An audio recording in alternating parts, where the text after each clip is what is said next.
Live from the new Life Center studios in Coconut Creek, Florida, and Phoenix, Arizona, it's Nothing Worthwhile, giving you the latest news in pop culture, sports, entertainment, and professional wrestling. You know, all the crap you don't care about.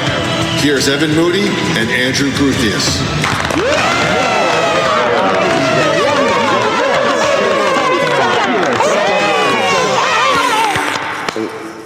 After these messages. Ah, you guys suck! Why are you talking? I can't breathe!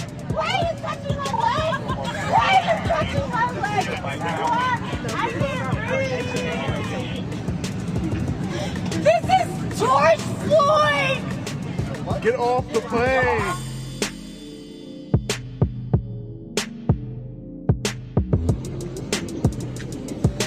What are you doing, man? Touch me again.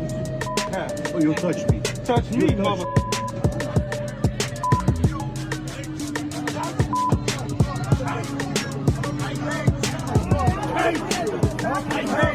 We have on the phone with us as well Robert Higgins, who lives in the neighborhood and is on the ground and can see inside the van. Mr. Higgins. Yes, how are you? Just about as tense as you are, sir. Oh, my Lord, this is quite the tensest. What can you see? Oh, what I'm looking at right now is I'm looking at the van, and I see OJ kind of slouching down, looking very, very upset. Now, looking here, he looks very upset. I don't know what he's going to be doing. Can you see him doing anything specific? Is he merely sitting there? He is just sitting around, just looking like he'd be very nervous. Can you hear anything, Mr. Higgins? It's just too much commotion. I'd be in the back of a news van, so I can't really hear that good, but I can see it all. And I see OJ. Man, and he looks scared. And I would be scared because there's cops all deep in this. Thank you, Mr. Higgins. And Baba Booey to y'all. The driveway of O.J. Simpson's home in Brentwood. Clearly an effort being made to have him come out of the vehicle. In the doorway of the house, his friend, Al Cowling. Peter, by the way, just for the record, this is Al Michaels. That was a totally farcical call.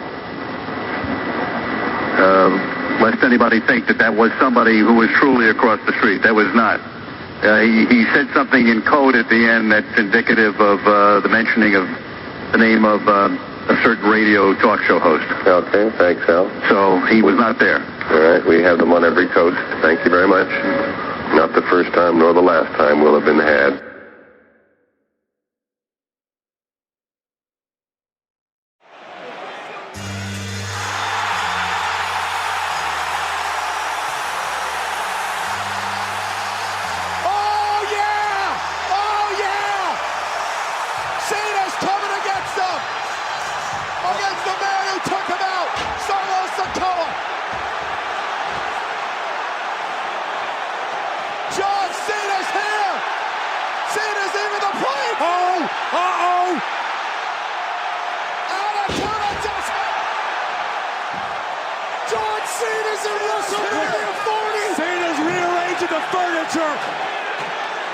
John Cena's not done yet. The franchise coming to even the odds. Solo Sikoa. Guess what? You can't see him anymore. Attitude adjustment. John Cena. Holy. The final boss has arrived at WrestleMania. John Cena, seeing a ghost of his past.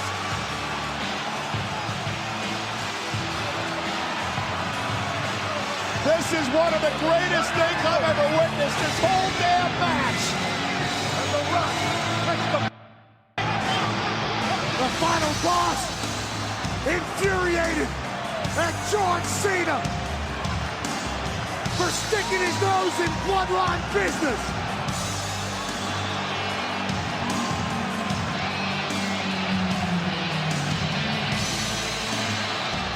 Talk about WrestleMania moments.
Samantha Irvin understandably overcome with emotion. We all are.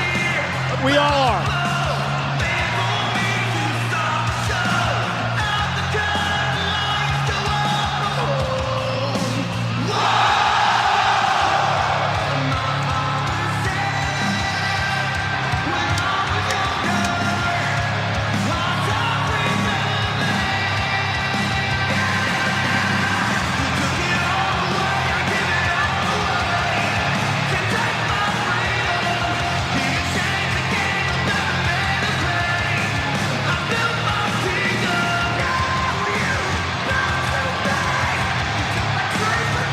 First time ever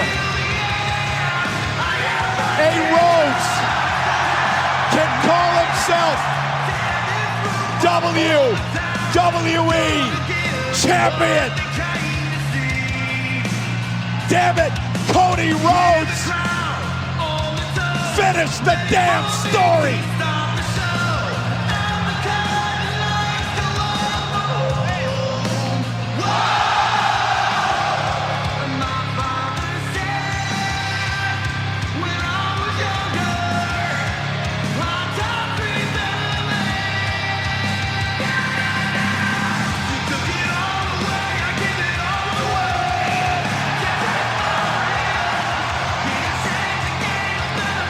So you're a hockey player, huh? Yeah? You gonna give that shit up?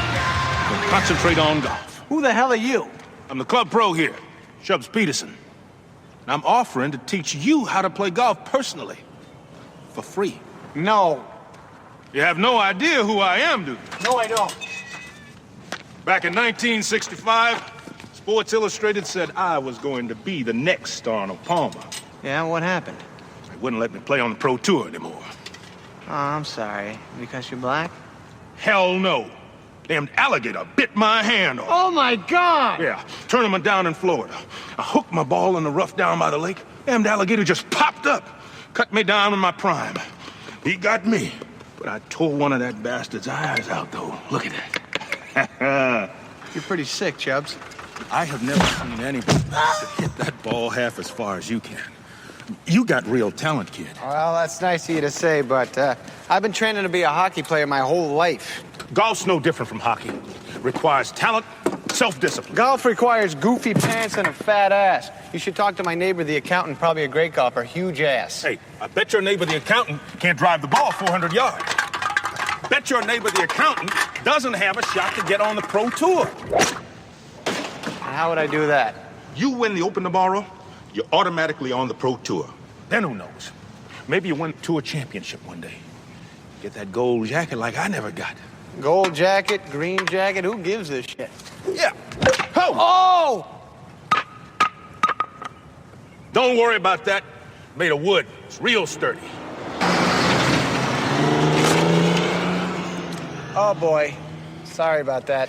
Look, it was good to meet you, but, yeah. So, all right, I'm out of here. You know, this is not real smart, kid. I thought you were pro material.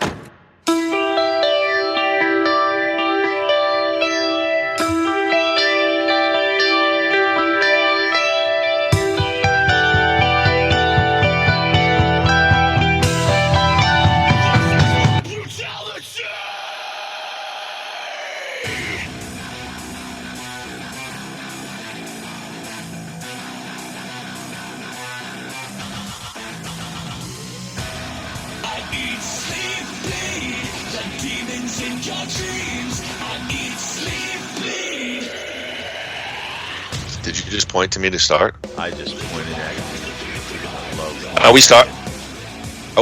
Yes, we're starting. Oh my gosh! what an inglorious way to start. Demon in your dreams, Rhea Ripley. Welcome to Nothing Worthwhile. It's a rare Friday evening taping.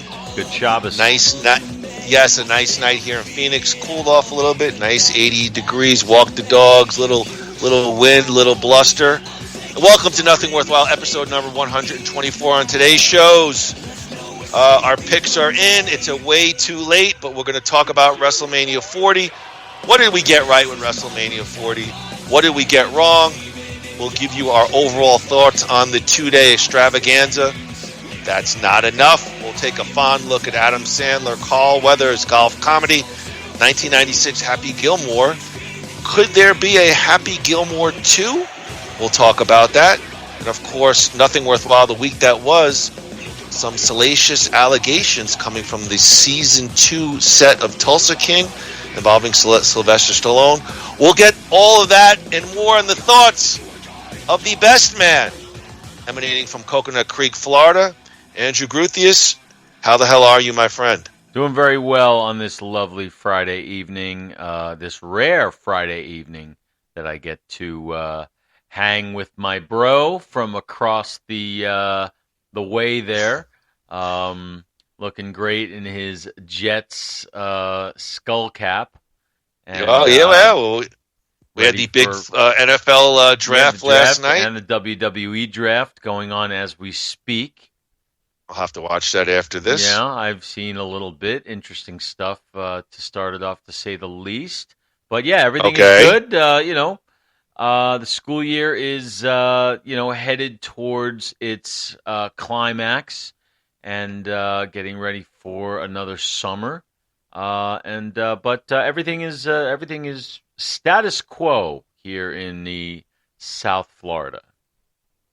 You know, I've never heard somebody describe the end of the school year and climax in the same sentence, but hey, you know what? Hey, I don't know. The hey is the only place we could go with that one. I don't know. All right, Andrew. I think let's just go right to WrestleMania, if you don't mind. Sure, let's do it. All right. And then we'll go to the week that was. I'm going to page down on my notes here. All right, Groo, let's get to it. I know I don't have notes on one match, but I know the match that I missed on, and we'll talk about that as well. Okay. Hopefully, I have it in day 1, day 2 order, but even if I don't, we'll cover all of them. Doesn't matter. I know we opened up with the Women's World Championship match. Rhea Ripley retains over Becky Lynch. I believe both of us had Rhea Ripley winning. Yes. Some slight internet chatter about if this was the right match to open night 1. I'll throw it to you, Andrew. What'd you think of the match and any overall thoughts? Well, the match itself I thought was excellent. I really enjoyed the match. Becky and Rhea always they work very well together. And I thought the right person won. Obviously, what happened later, notwithstanding. But I will agree with some of that chatter because, the opening match sets the tone. And, that's the kind of match that if there was no Rock and Cody and all that, Rhea and Becky would have main evented night 1, I think. So I thought it was the wrong match to open it because they never picked up the right pacing. The entire night was a little off as far as pacing goes, in my opinion. So I will agree with that internet chatter. That being said, it was still an excellent match. So it's kind of strange how it works, isn't it? Yeah, I mean, I agree with everything you said. I'll give some slight nod to perhaps. I thought, obviously overall, most people thought night one was significantly bit below, the action for night two. I'll agree with that significantly. I don't know, but I thought this was a great match. Entertaining. Becky can still go. I was very surprised that she brought it, and obviously, I thought the young dominant champ won. Real quick, Rhea comes out. She says she's injured. They run the angle with Liv Morgan. She gets hurt for real.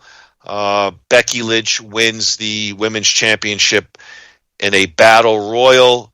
Curious sort of deal. What'd you think of that follow-up, given Rhea's injury? I like it because, and I have to give credit to Bully Ray on this one, because well, seriously, because I was I mean, listen, I love Bully Ray too, but I want Andrew Ray's opinion, not Bully Ray. Uncle Grooey is going to say that at first I was like, it should go right to Liv. I felt she should have won the Battle Royal. And then I listened to Busted Open, and Bully Ray said, well, now you have a great program with Liv Morgan, who's going to have to fight to beat Becky for the title eventually, just in time for Rhea to come back. He's like, you got to get used to this long-term storytelling that they're doing. And I see the value in that. So I just actually watched the SmackDown Battle Royal. I had heard about it and I disagreed with it at the time. The Raw Battle Royal. The Raw Battle. Yeah, I just watched it, and I did an about face. I'm glad Becky won. I like that she's got the title, and I'm looking forward to see where they're going with it, especially bringing in like the Dominic Mysterio kind of Rhea Ripley, Liv kind of love triangle tease. There's a lot of ways they can go with this. So I think what they did was good. Yeah, I guess on the surface I wanted them to give Liv a crack, but I get, hearing his take on it, I can't disagree. But I definitely would like to see, I think this is Liv Morgan's time. I'd like to see them put the belt on her and see what she could do. I'm going to guess you'll see that by SummerSlam. But I was surprised because I'm not a huge Becky Lynch fan, but I was very happy she could still move, and she worked her ass off on that WrestleMania match. Couldn't agree more. All right, next match, Andrew, was Rey Mysterio and Dragon Lee versus Santos Escobar and Dominic Mysterio. I got this wrong. I had the heels winning. I did say that I thought the match was going to be not as hot as the Ray Dominic singles, and I believe I was right. I just never felt, I'll take it first here, I never felt really connected to the match. And again, I know Jason Kelsey's a big name, and the other fella from the Philadelphia Eagles. That's fun. It was, the match itself. The guys are very competent performers, but I never really connected on any level with this match. So not only did I get the match wrong, but I won't say I didn't like the match. It just really didn't connect with me. So that's what I thought about Ray and Dragon Lee versus Santos and Dominic. Yeah, I agree with everything you said. I think I got it wrong too. I called for the heels to win. Did you? Okay. Yeah, I think I called for Dom and because Ray won at Mania, so I felt this was Dom's sort of revenge. But then therein lies the problem. I'm begging you, please do not say Dominic Redemption Arc. Please, this podcast. Just give it all right. Please give it a one podcast. All right. I won't say it. Thank you. Therein lies the problem with the match, and in that the drama and the heat is with Ray and Dom, and not the other. It was patchwork. So as good as the match might have been, it was sort of clouded over the fact that it was a Raw match or SmackDown match. It wasn't a Mania match. So I agree with you. I'm agreeing with you. All right, Jay Uso versus Jimmy Uso. I did get this correct, calling Jay, but I'll throw it to Andrew Gutierrez first. The prediction notwithstanding, what did you think overall of the match? Well, yeah, I got it wrong. I really thought Jimmy was going to take this. But the bigger story of the match is, I think, the internet chatter, which I agree wholeheartedly with. This was an underwhelming match, if there ever was one. I mean, and maybe it's because it didn't open the show. Maybe this should have opened the show. Good point. And I don't know. It just something seemed off. I know Jay has made comments about it, but I just there's no real explanation. What has he said publicly about the match? I was hoping you would have known. I haven't heard it. I don't yet. know. I don't know exactly what he said. But it just wasn't a very good match as far as, from point A to point B. It was a quick match. Seemed to end a little abruptly. I don't know. Maybe they don't have the chemistry against each other that we think they do. I don't know. But yeah, it wasn't the match that it should have been. It wasn't even close. So it was a disappointment. Yeah, I remember feeling the same way when they had Matt versus Jeff at Mania so many years ago. Brother versus brother notwithstanding. I agree. Underwhelming, a little quick, given amazing video package leading into the match. Like maybe the best one of the two nights, really digging into the history of the family and the brother psychology really got me. Like I was super geeked up for the match. And I won't call it a dog, but it was definitely very drab. My only guess could be perhaps Jimmy had an injury or a minor injury because they shot the SmackDown angle and he's now out, and there's an injury. Apparently, I did read he's injured, so he's going to be out for a little bit. I'm only surmising maybe he was a little bit injured going into Mania. Maybe. Hopefully. All right. All right. I'll kick off the next match. Intercontinental Championship match. Sami Zayn defeated Gunther for the IC title. I got it wrong here. I did pick Gunther. And this match, good, really good psychology, really strong. I got it wrong. And listen, I still think there was room to have Gunther remain as IC, but that withstanding, Sami Zayn has a emotional connection with the fans, and the wife angle, the Rocky thing only accentuated it. The only thing I think the WWE, and this happened with the main event as well, Sammy got kicking out of two brutal fucking Gunther power bombs. That's tough for me to buy. However, he does have an amazing connection with the fans, and he sells well, registers well. That struggle on his face, reminiscent of Shawn Michaels in his heyday. So I got no problems with it. Got the match wrong, but I thought this was the best match of night one. Andrew? I agree. Yeah. Only in Nothing Worthwhile can you get scintillating perspective like this was a great match. It couldn't not be. With Gunther can't put on a bad match. It could have been it could have been, but they had good chemistry. Gunther just is incapable of putting on at least a good match. And Sammy, like you said, the psychology of this match was incredible. The crowd was red hot for it. I'm not as bothered by the kicking out of the finishers. It depends on the dramatics of it. It worked here, and it worked in what you're in my opinion what you're going to talk about eventually. I understand how you feel, but this is a different time. It's really been a different time for a while now.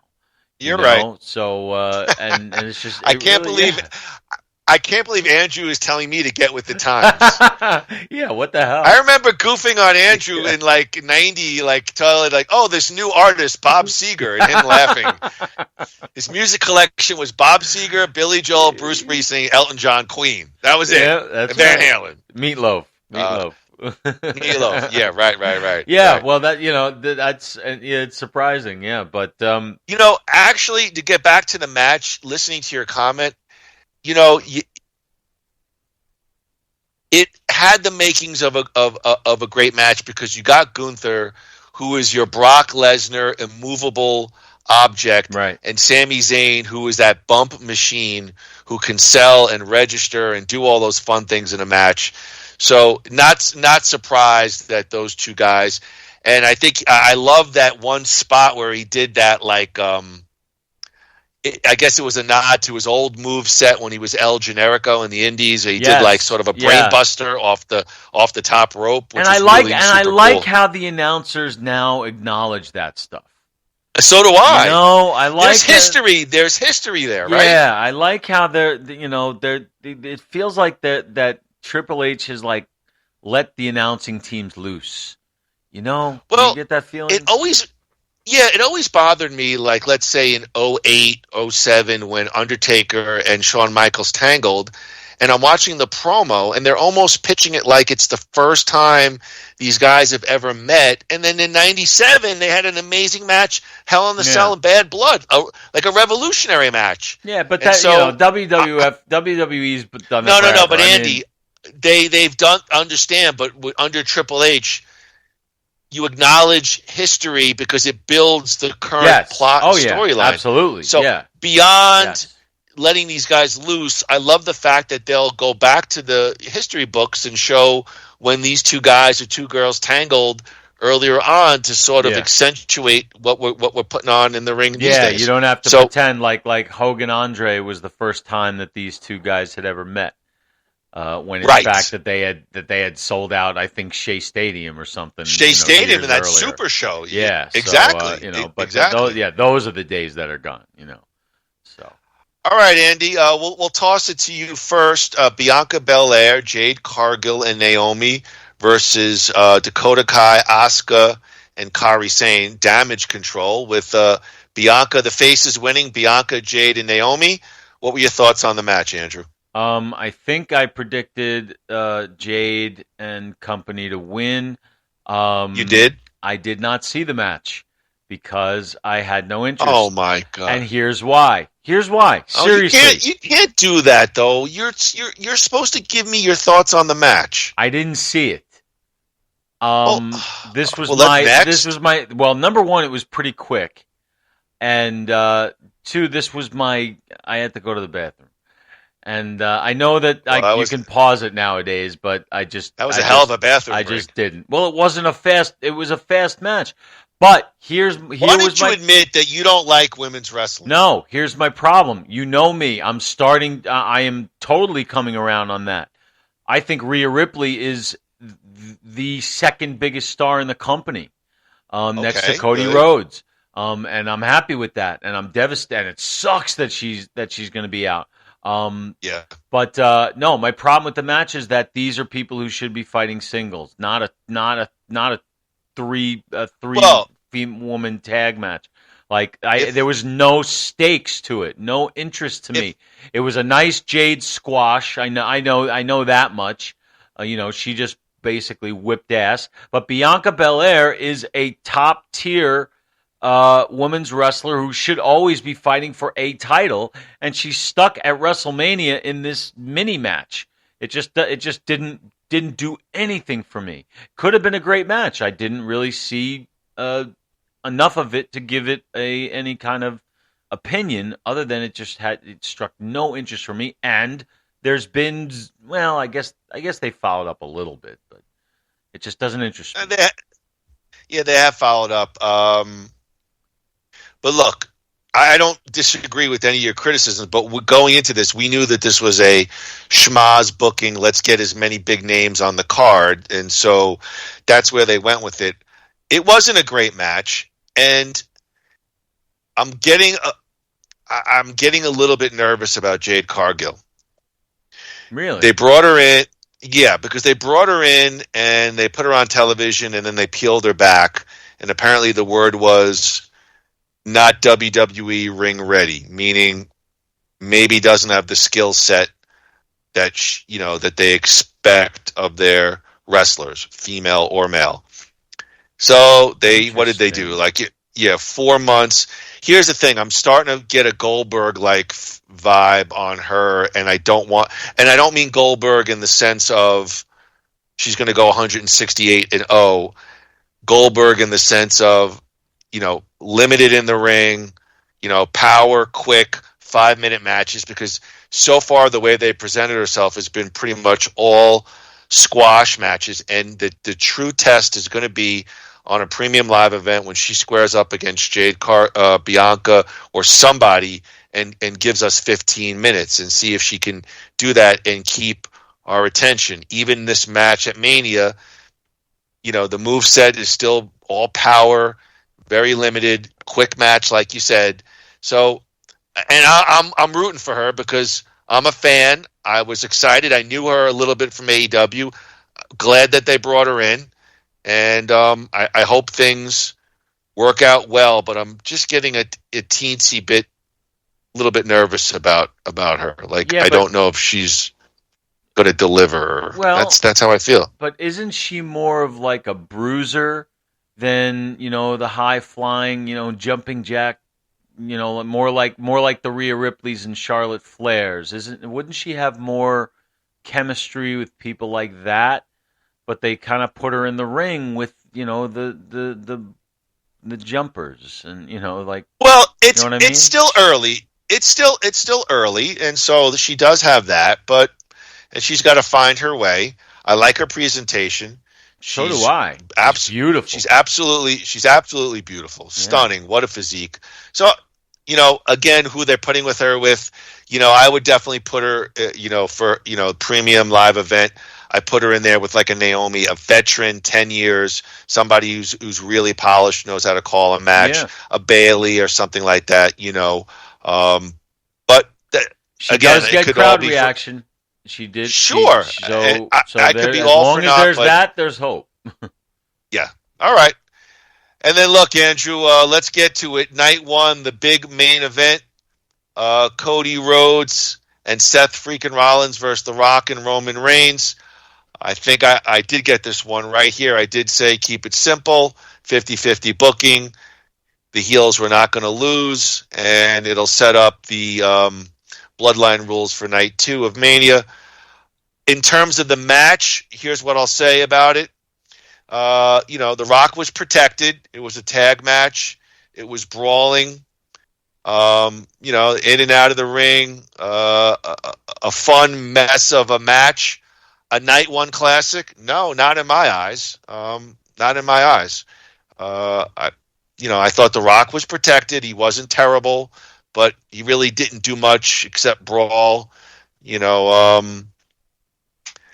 I was slightly, to be honest, I was slightly underwhelmed by the night 1 main event. That's how I feel about it. There, I said it. I'm not going to say I was underwhelmed because I truly enjoyed it. I really did. I will not call it a night 1 classic because I truly don't think it was meant to be that. It was meant to be a cliffhanger. They've never really done that before. Every other one of these 2-night manias has been sort of 2 completely separate shows. This is the first time they've really connected it. So I felt like that's kind of what they were going for. Whether it landed or not, for you it didn't. For me, it didn't really either because I said, that's my point. You're listening to too many. You're listening to too many Raw, going in Raw and Bully Ray. No, I don't listen to those guys anymore. It was not a good match. It wasn't a good match. A good wrestling match? No. Was it entertaining as hell? Yeah. That's my point. That's what I thought. You really didn't think so? I really thought so. I'll give you. Well, it's fun to see. It's always fun to see The Rock, but I thought the match was itself kind of messy, out of the ring. Just didn't seem very cohesive. I'll give you that too. I'll give you that. I'll say. I mean, I don't know. Maybe it's me. Maybe no, I was expecting. I'm going to give you that too. I could see how you feel. I don't know. And I only watched Mania once. Me too. I just remember just being on the edge of my seat, watching with a big smile on my face. So I was really entertained. Was I ready to jump up and say, "Oh my God, that was the greatest match I've ever seen in the history of my life"? No.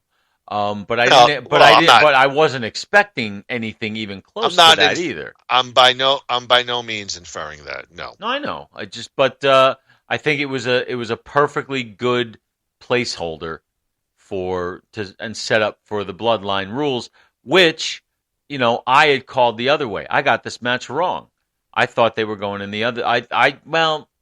Truthfully, I did, but I called it wrong. I called it wrong, but deep down, I knew that I was, not gonna win that one. True. All right, let's go to night 2, or let's just get to the next set of matches. Yeah. We'll throw it to Andy first. Triple threat match for the United States Championship.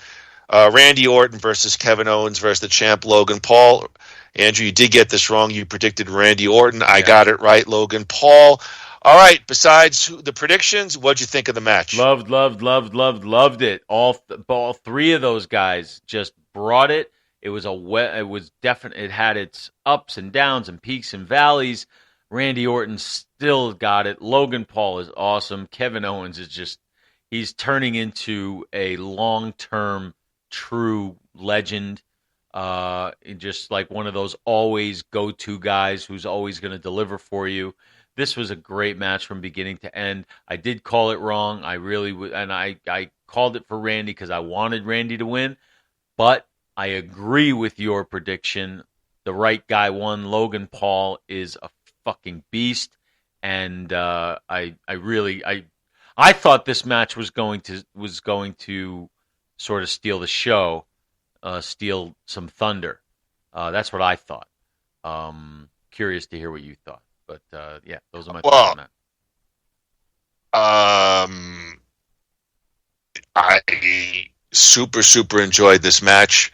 One of the better. This was night 2, right? Did this open night 2? I don't know if it opened night 2, but it was night 2. It didn't open night 2 because it was Rollins and Drew. Rollins and Drew. But, okay. All right, so listen, forgetting the order. I agree with everything you said.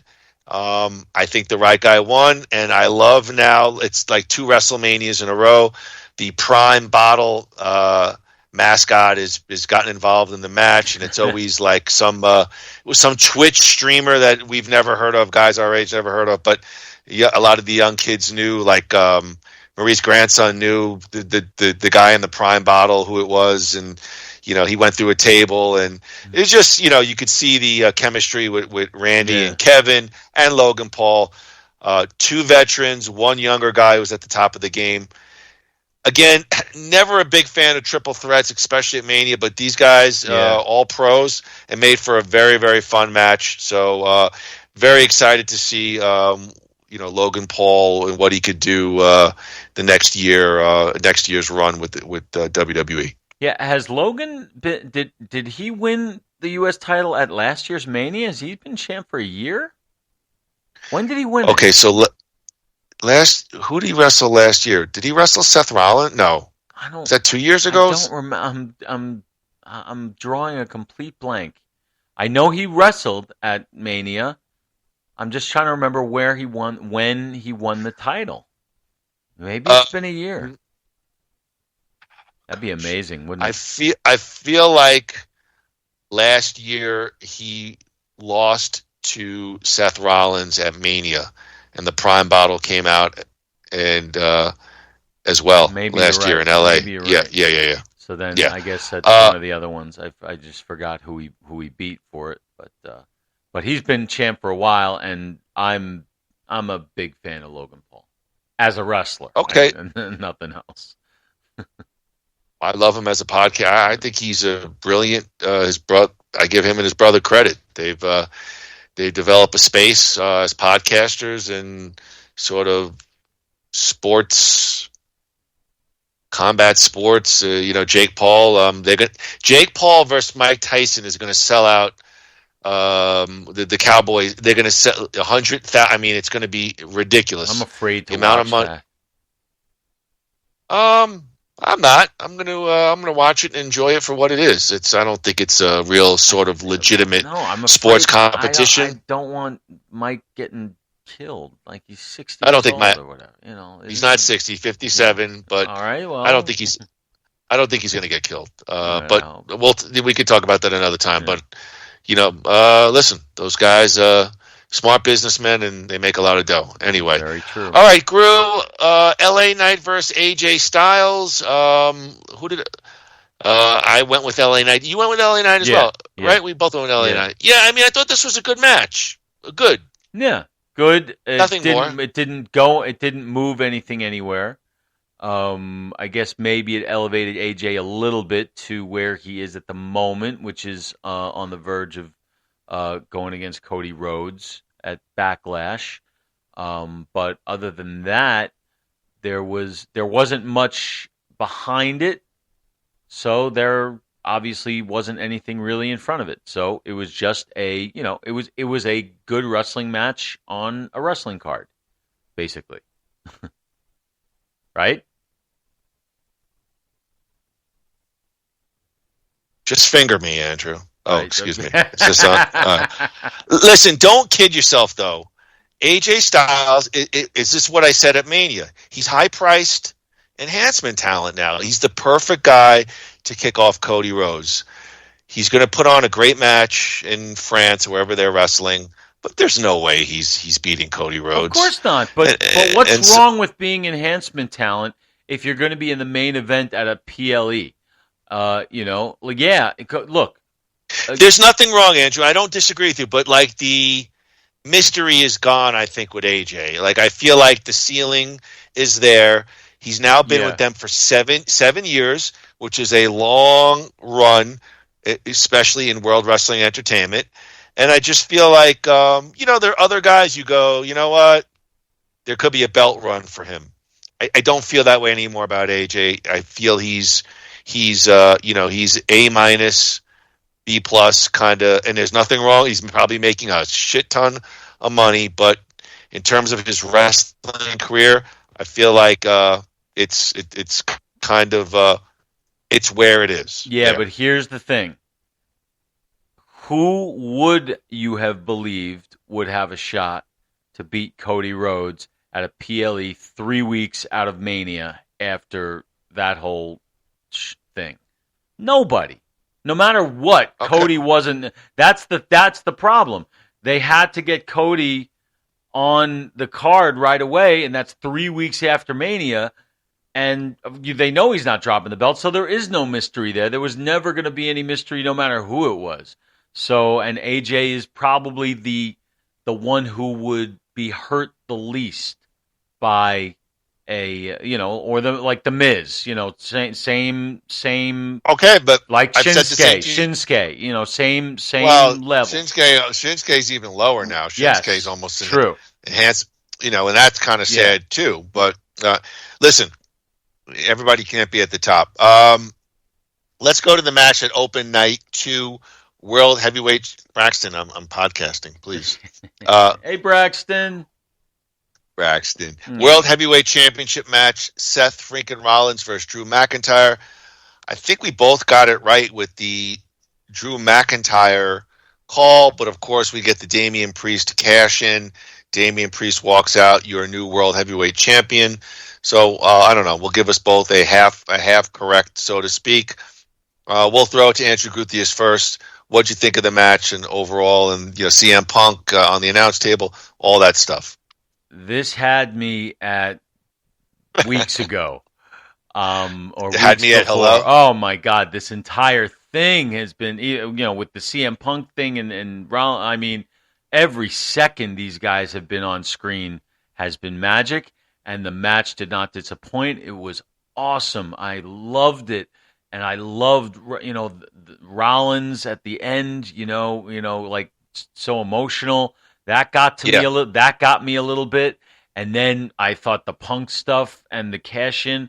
It was gold. It was great booking, and I honestly, it's funny because I was sort of like I was looking at tweets and stuff, and so as soon as Drew won the championship, I think I tweeted at like Bully Ray or something like, I guess Drew re-signed, and then of course 45 seconds later, in comes Priest. Now Priest is the champ. So I'm like, I retweeted back. I was like, this tweet did not age well. The one that I had just sent, saying I guess Drew re-signed, because I still think Drew has not re-upped with the WWE, but he definitely will. I don't think he has either. But he will. Yeah. He has to. Fucking awesome match. Loved it. And the right guy won. So I loved everything. I loved Punk getting involved. I was so happy for Drew McIntyre, and I can't say I hated the Damian Priest cash in. I really want to see Drew get a run at the top. Maybe this is this long-term storytelling that Andrew is telling me I must get used to, which is fine. I am a fan for quality over quantity. However, I am not enthralled with the prospects of a Damian Priest World Heavyweight Championship. Like, I just feel it's going to drag a little, and that's how I feel about it. Maybe a little bit too soon or not the right time, but I won't question the call because I did love it. I was surprised a little bit, even though I kind of knew it might be coming. And the way they did it was fun, so I'm not going to kill that. But I'm just going to drag a little on Damian Priest as the World Heavyweight Champion. Not quite feeling it for Evan Moody. Well, I will agree with you to a point, because I do feel that since that night, that championship has taken a back seat. We really haven't seen anything move in any direction. But I think once the draft is complete, and hopefully, like it should be, Cody and Priest will be separate, then I think you'll start to see Priest as basically the face of that whatever brand he ends up on. But actually, no, the champions are protected. They're staying where they are. So Cody's on SmackDown and Priest is on Raw. So they announced that at the beginning. So I think we'll start to see, and I hope so. And if not, they're going to take the belt off him. But I think there's some good drama in the Judgment Day with all this. So I'm sold for now, and I enjoyed the cash-in. I really did, and the cash-in helped Drew, because Drew's got some good shit going on right now with Sheamus, and sort of his, it's another slap in the face, and it's just getting him hotter and hotter, in my opinion. So I think it was good all around. Apparently, you're in better shape than Sheamus right now. Yeah, well, hey, man, look at me. You're a lean, mean fighting machine. Damn right. All right, let's talk about the WWE Women's Championship match. Bayley defeated Io Sky, the champion, to win the WWE Women's Championship match. I'll take this first. I did say that Bayley was going to win. She's going to be rewarded for doing, I think, her best caricature work in her long, loyal career in the WWE. I think that she deservedly got her WrestleMania moment. In terms of the match, it seemed like Bayley might have had a legit knee injury. It was a little bit wonky, although one of my favorite spots of the night was Io Sky really showing some crazy athleticism, kicking out at Bayley. Bayley had some kind of like DDT, front DDT, like neck breaker finisher, and then Io just kind of did a flip and kicked like right out of it. And of course, 2 minutes later, took the finisher and then got pinned. But it was a fun spot. Io Sky, very talented wrestler, NXT. It'll be interesting to see what they do with her and Damage Control along the way. I'm glad Bayley won. Again, I said it on the WrestleMania. I don't foresee a long Bayley championship reign at the top for the Women's Championship. Just think there's too many sort of bigger names, younger names, hungrier names on the undercard. However, for just the for WrestleMania, I was very happy for Bayley. Yeah, well, I didn't see this match. No, I'm just kidding. That was a good line. There you go. I called for Io because I really didn't think that they were done with her as the champion, but I was wrong. And I'm glad I was wrong because, and I think I liked the match better than you did. I do remember the little injury thing there, but I think she worked through it beautifully. And I didn't have enough appreciation for the backstory that I sort of found out about, like, before the match, with the video package, like the WWE is like no other. So I was really entertained by this match, and I'm glad that Bayley won. And I really haven't watched religiously since then. I have some stuff to catch up on, so I haven't really seen where they've gone with her since. But I was into it without a doubt. So here's what I'll tell you. Bayley versus Naomi was the main event at SmackDown. Right. Okay. They had a great, I didn't see it, but I heard about it. They had a great match, and then Tiffany Stratton ran in and I guess got the DQ finish and beat up both of them. Right. And did her I love that move. The world's greatest summer, whatever, back salt. Yeah. And I mean, Tiffany Stratton has got star written all over her. Wasn't she a Playboy Playmate? No, that was Dorothy. No, she wasn't, but that was Dorothy Stratton. That was your daughter. I wonder if they took the Stratton last name, actually, maybe. That's knowing a hot that. Name but right there. Well, she's beautiful. She's got a stunning physique like Jade Cargill, and she has a legitimate. She was I believe, a Division I gymnast. So she does all the flip. She does a lot, all that flippy stuff. I like that. Well, so I guess maybe I don't know where they're going to go yet. We'd have to, I'll watch SmackDown maybe after the podcast to see if they bring back Bayley and whatnot, where they go with it. But that's where they went with it. The first main show after Mania. Let me ask you though: do you agree with my take on Bayley? I don't foresee a major run with her at the top as champ, or do you disagree? Or what are your thoughts? Disagree, and no, I agree with you. I don't think she will. I think you've got. It's not Bianca, Jade. Yeah, this is a lot of big names. This is. You tell me if I'm right or wrong. You don't feel Bayley. You don't feel like Bayley feels like veteran placeholder champion right now. She does, but it's not about that. I'm trying to find a politically correct way of saying this. Oh no! It comes down on that side. Does it not? Does it not come down to looks? Oh, I thought you might be going somewhere else. No, does it not come down to looks? I mean, think about it. You've got Jade. You've here's got what I'm going to say. You've got these beautiful women. I'm going to answer you. Go ahead. I'm going to answer you. I honestly feel that is a valid point, but I don't think in today's WWE. I think Bayley still fits. Like if you said to me, I'll be honest with you. If you said to me somebody like what's her name, the Queen of Spades, it was Ronda Rousey. Baszler does not have that sort of sleeker.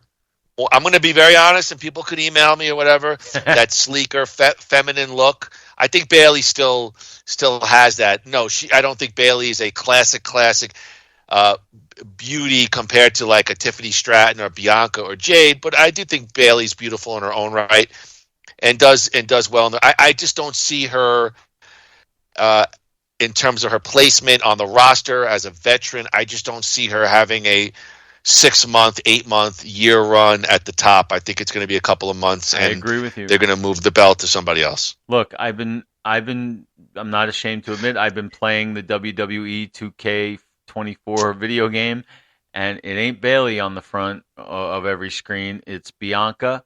It's Natalia. It's those ones. It's not Shayna Baszler. It's not those ones. It's not Piper Niven. I'm sorry. I mean, that is something that women, unfortunately, will always be up against. I think.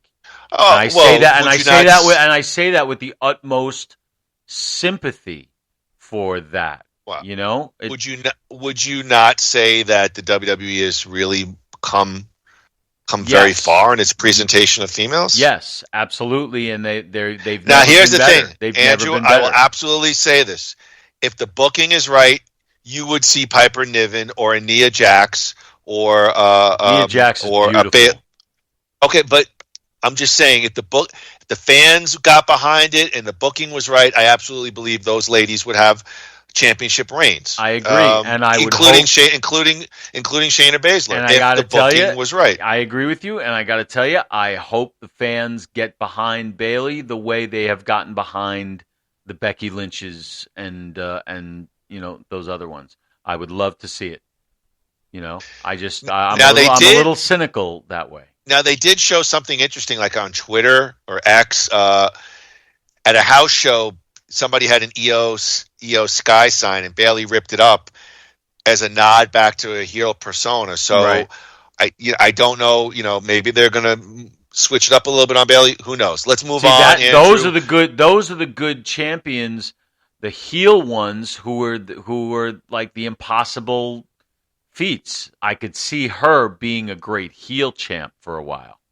Well, she was a heel going into post Damage Control. She's now been booked as a face, but maybe they'll bring back a little. I don't know. I don't know where they're going to go with it. She could be the tribal chiefess. I don't know what they what do they call the chief's wife in that. The chief's wife. Oh. All right, Andrew. 6-pack ladder match for the undisputed WWE Tag Team Championships. Now, I did quite understand the setup of the match. I thought it'd be one set of belts, but they did 2 sets of belts, which I think is good and bad, and I'll tell you why when I get to my commentary. Awesome Truth, New Catch Republic, DIY, New Day versus Grayson Waller and Austin Theory versus the Judgment Day. So I'll take this one first. Schmazzy, we did say it did not connect with me. I didn't think this was a dog of a match. I think the guys did a good job given the setup. I thought it was going to be one solitary championship, duo of belts. I guess this was a way to split up the undisputed stuff and have it make sense storyline wise. So they go with the Awesome Truth on the Raw side, and as I predicted, Grayson Waller and Austin Theory on the SmackDown side, so I'll give myself a half win there. I thought the match itself was fine. Some people dogged it out on the internet. I didn't think it was terrible. What's his name from the Judgment Day took a heck of a bump. He wasn't even in the match. JD McDonough. Oh my God! Yeah. That guy takes some shit. Yeah, that was millimeters from a tracheotomy. And similar to what I thought about Bayley, I don't see Awesome Truth and Waller and Theory having major tag runs on their respective shows. I think Awesome Truth, I think this was Ron Killing's WrestleMania moment, and I'm very glad that he got it because he deserves it. He is still he's an older guy, and he could still move in the ring. But I think these comedy gimmicks, they seem to kind of overwhelm your wrestling talent, and I don't see the Awesome Truth having a major run. We love The Miz, but he's he's a strong mid-card guy. That's his role now. So I don't foresee them having a long run. And even on the SmackDown side, I love Austin Theory and Austin Theory and Grayson Waller. I think they're both 2 young, talented guys. But I think eventually they're better off as singles, and I just think there are more established tag teams that will deserve a run at the belts. So that's what I see there.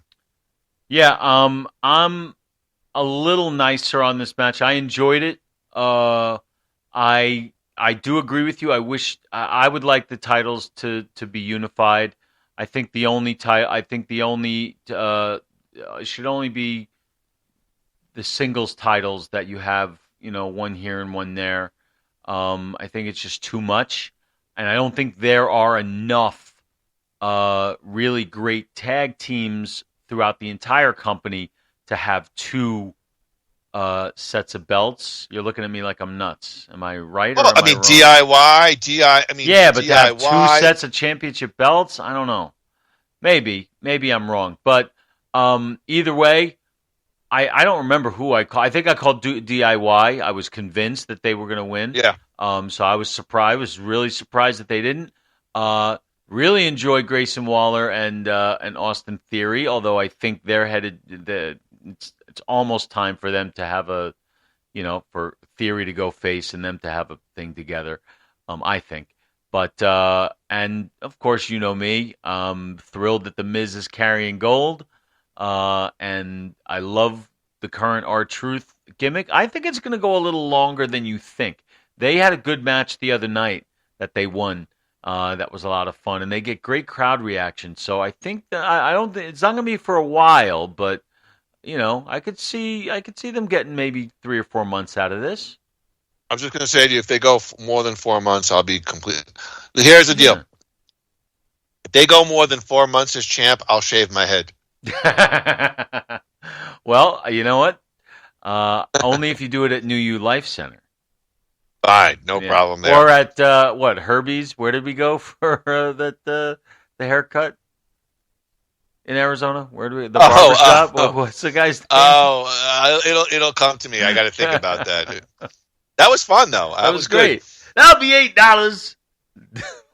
Real quick, I didn't have this on the notes, but what did you think of the Philadelphia street fight? It was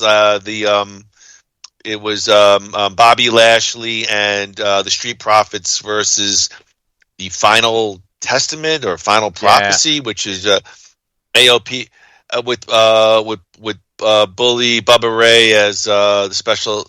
See, I actually thought that match came off a lot of fun for what it was. Yeah, for what it was, which wasn't much to me. I thought the best part of it was just the big laugh I got when Bully Ray came running out, just because he looked ridiculous, and he knew he looked ridiculous.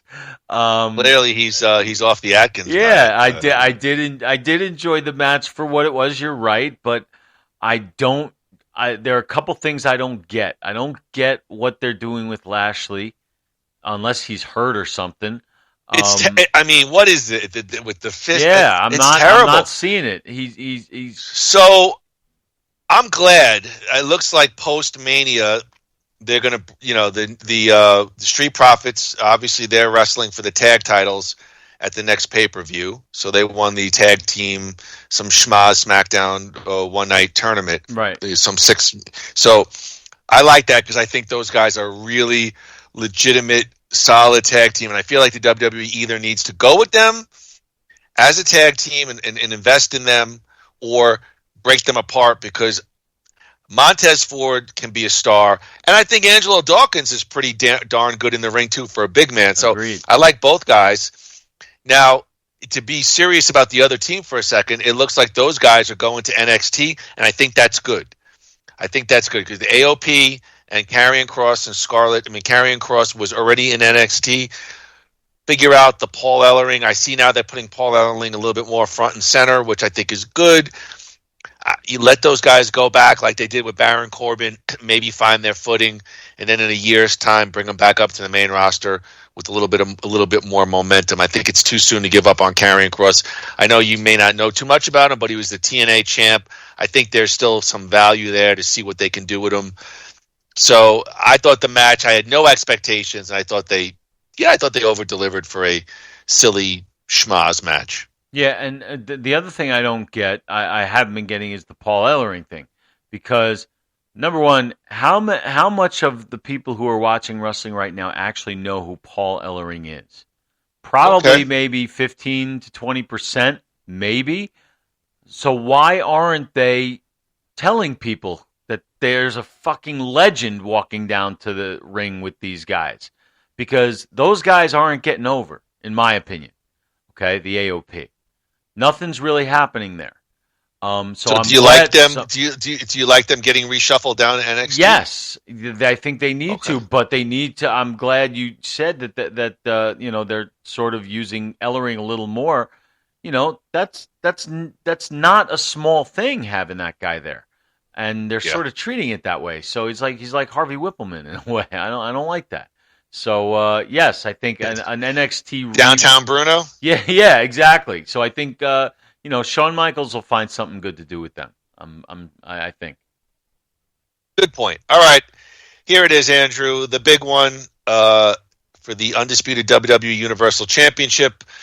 We know that Cody Rhodes finishes the story, defeats Roman Reigns in a Bloodline rules match. A lot of twists and turns, a lot of run-ins. It was Cody's time. Cody Rhodes is your new Universal Champion. I'll throw it to you first, or if you want, I'll take it first. I'll throw it to you. Well, what do you want me to do? I'll go.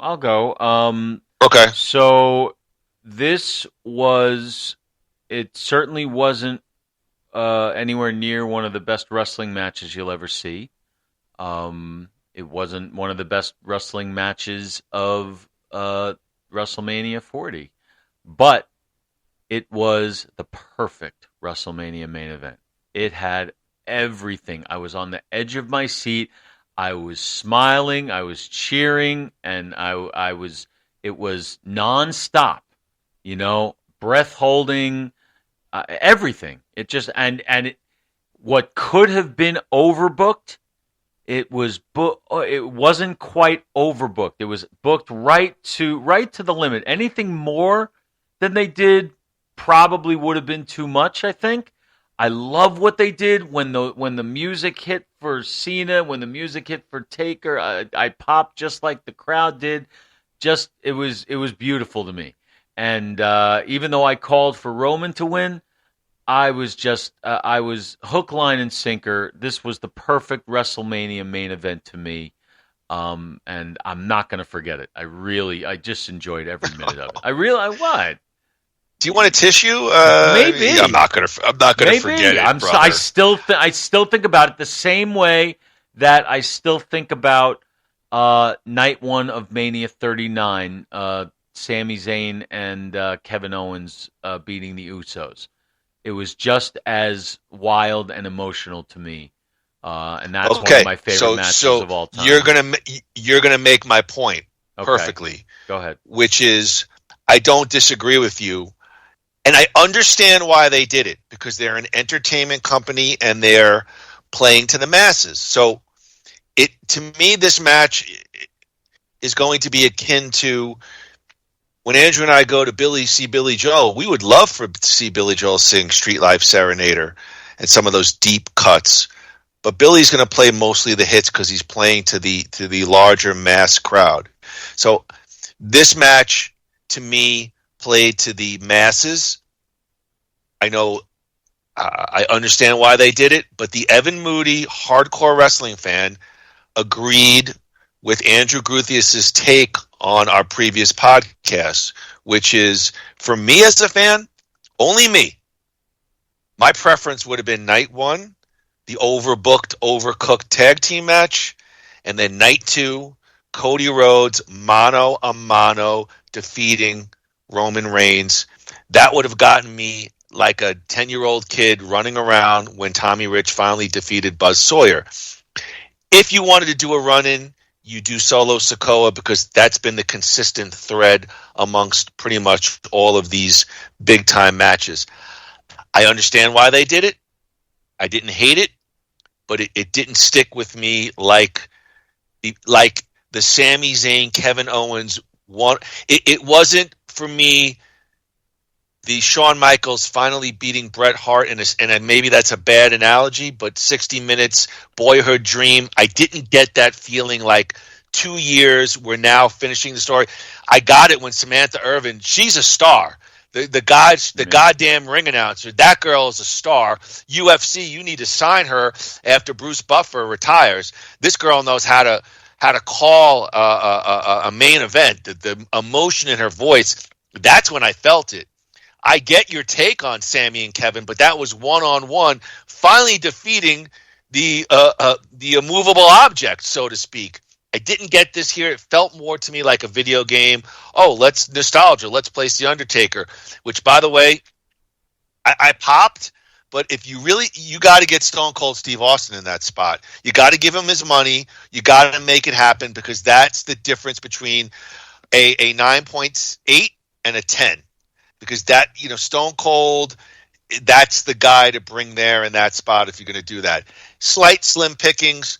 I'm not going to shit over it. I did enjoy it, and I had smiles on my face too. But maybe I'm the one guy. It didn't connect for me on an emotional level, like exactly what you said. I wanted to see Guy A beat Guy B, unfettered, to close it out. I know we weren't gonna get that there, obviously. So as a hardcore wrestling fan, it didn't stick in my bones, but I get why they did it. Well, interestingly enough, I'm going to agree with literally everything you said because I still would have preferred the night one Cody winning that night and night two just Cody versus Roman. Still would have preferred it. Still would have preferred it. When the thing was over, I said to myself, "Damn it, Groo was right," because I watched it and I was happy, but I was like, okay. I wanted to see that struggle of the one guy, and then you throw in Andrew. I mean, I know what you're saying. It's a new WWE, but you spear and Samoan spike him at this. I mean, what is this now?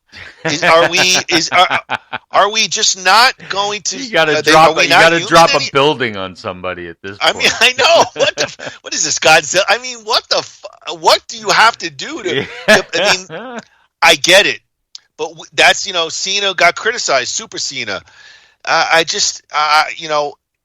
In order for, I guess maybe I am old and maybe I'm old school, but I want finishing moves to mean something, and I'm okay with kickouts. Yeah. 6 kickouts, 7 Yeah.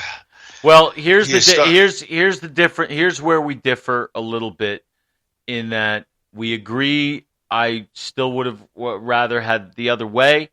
But what was there, I loved. I still agree with you that it should have been Stone Cold. Yes, you meet his price, no matter what. You bleed money. You meet his price. But they didn't, for whatever reason, so they got literally the next best thing. But I do agree that's where you got to have the glass break. But I still loved it. Obviously, it could have been better. It could have been different, but I still loved it. That's where we differ. It did hit me. It did hit me emotionally, especially when Samantha Irvin did that. Did that thing. It got me there. But when that 3 hit, I felt. I really did feel it. I felt just a collective breath just being let out. And seriously, like everything changed. The last 4 years came down to one single pound on the apron, or whatever they call it. Is Andrew Gruthius? Don't tell me what the WWE is positing, but are you going to sit there and say that this is akin to Andre the Giant, Hulk Hogan pinning Andre the Giant, Shawn Michaels defeating Bret Hart, Undertaker beating Shawn Michaels, back to those? I'm saying for you. I'm not saying the WWE is going to put it out there that this is a WrestleMania moment amongst WrestleMania moments. Are you putting this in the top 5 WrestleMania moments? Because I'm not.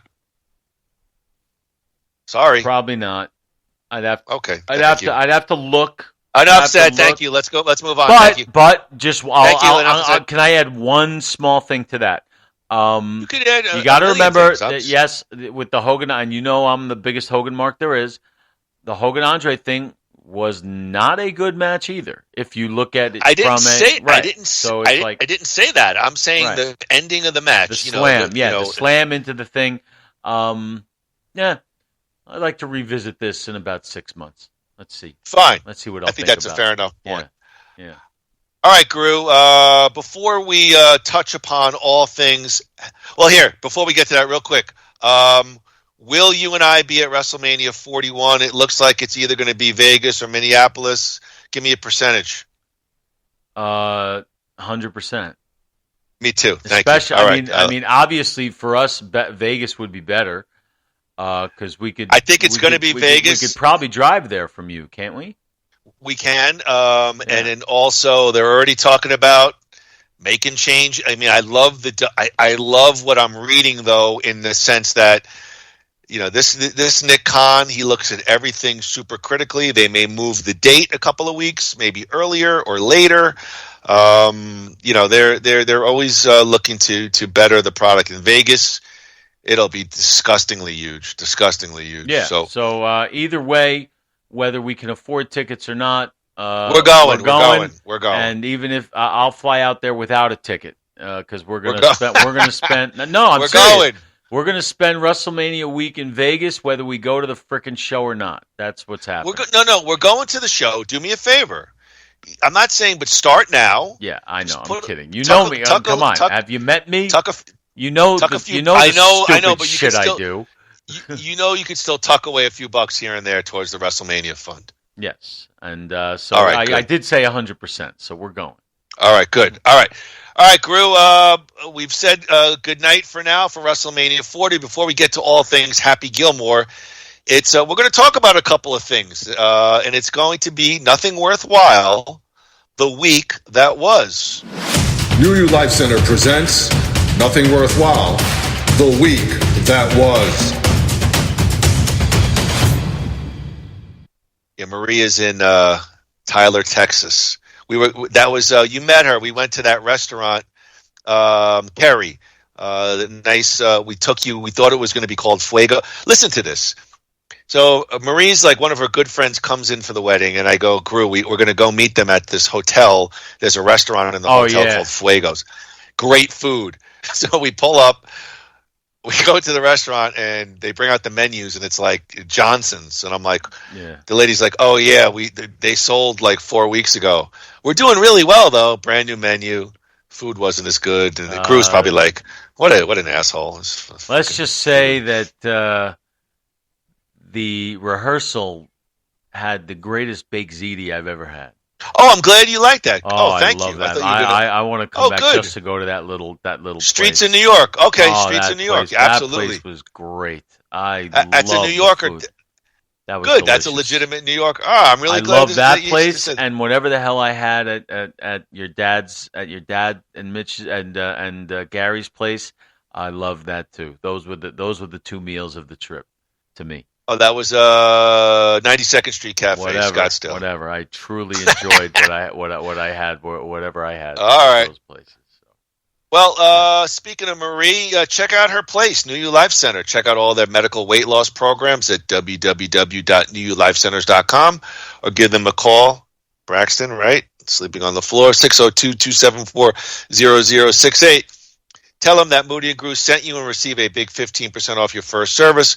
We want to thank the whole New You team. Marie Moody, Erica, Desiree, Brian, Shelby, Dr. Nabla, and the rest of the New You Life Center team. Thank you, New You Life Center. Every time she goes away, I'm like, I'm going, gonna drink, and then it's like 8 o'clock. I'm in bed. Yeah, 8 o'clock. 8 o'clock. 8 o'clock, I'm in bed, pulling on my pud. I'm like, oh, what's on Cinemax? Oh, Alien Invaders from the Bikini Zone.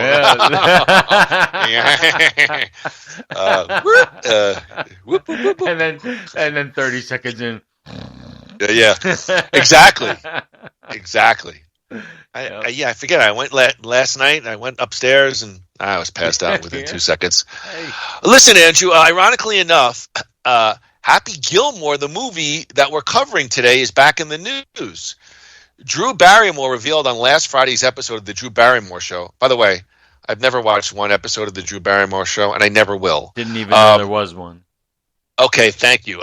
Now you're even a better friend than you were 2 minutes ago. She's not acting anymore because she's like she's one of my like celebrity female crushes. I think she is the most huggable, beautiful. I love Drew Barrymore. I don't know what she looks like now, but I don't disagree with you.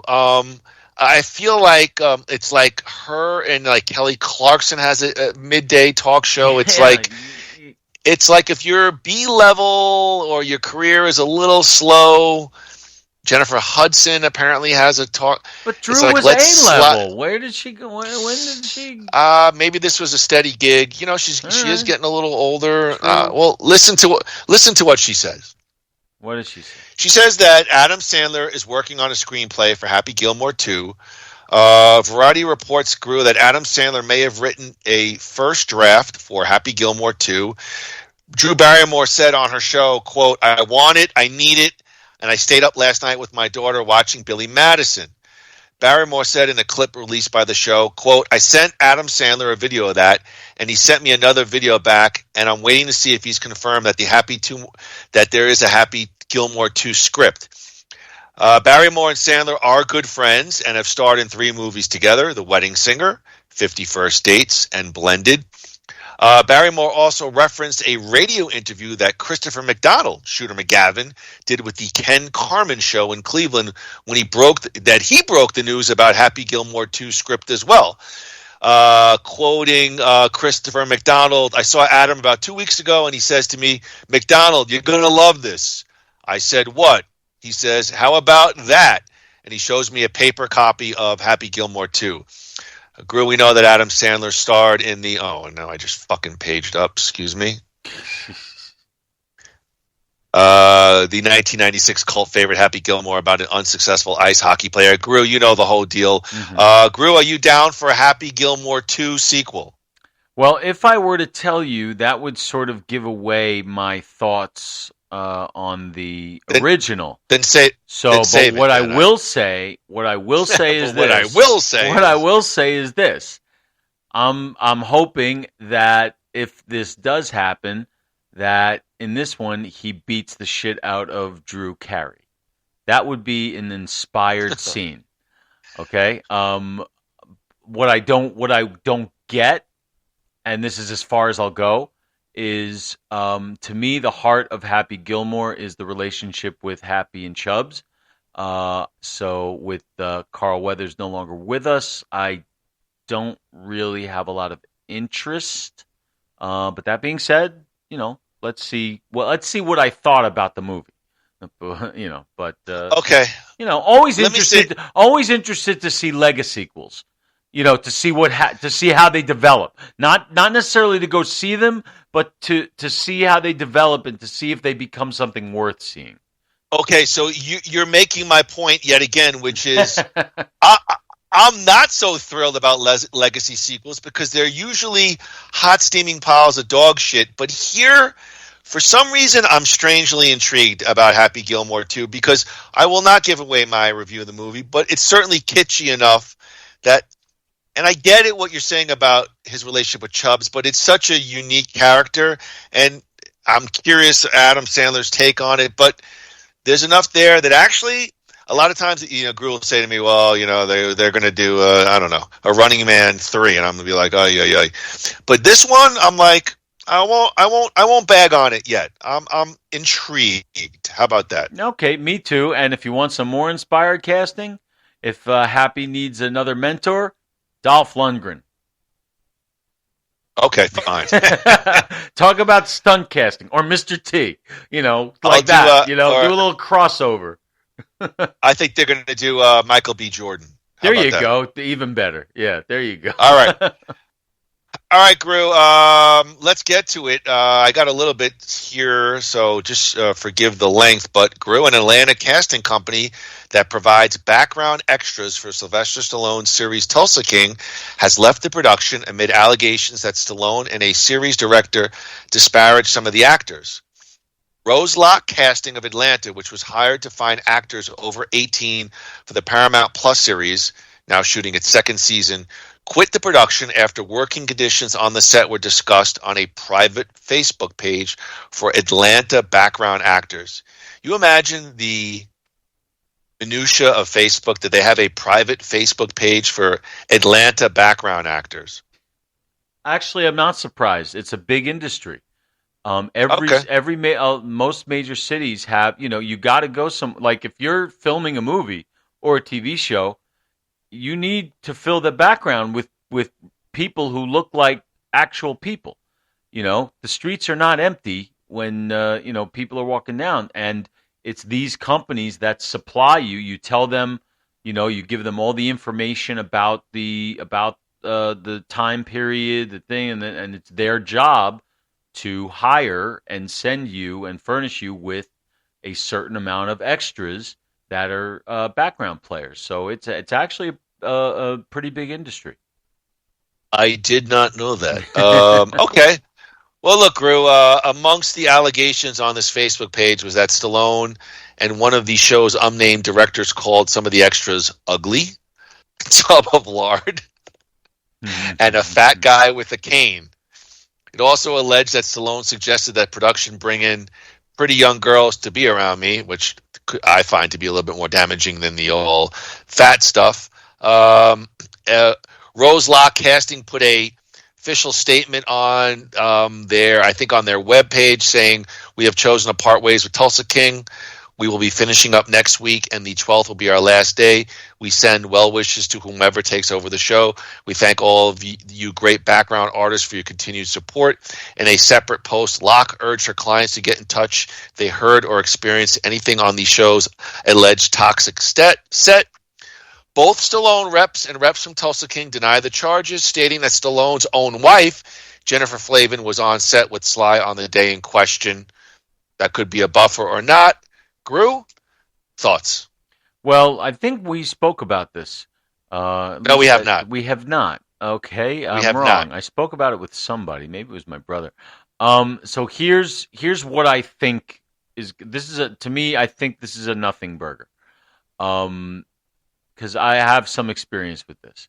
So, like I just said, when you're making a movie or a TV show, you hire these companies.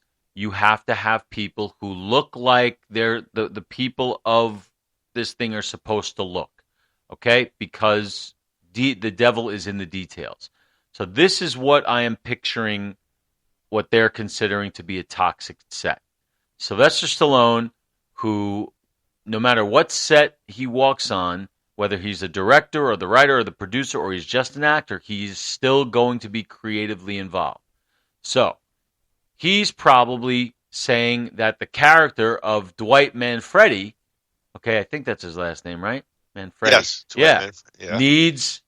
Doesn't need to have is not going to have big fat girls around him. He's going to have the hottest pieces of asses in Tulsa. All right? So he's going to say he's going to say something like that. Like Stallone is going to say that's what we need. We don't need it. He's not going to be hanging around with a tub of lard, And if they're going to send people, no, I'm serious. If they're going to send people, go ahead, buddy. If they're going to send the wrong people, it can seriously fuck up what they're doing. Remember, what they're putting on film is forever.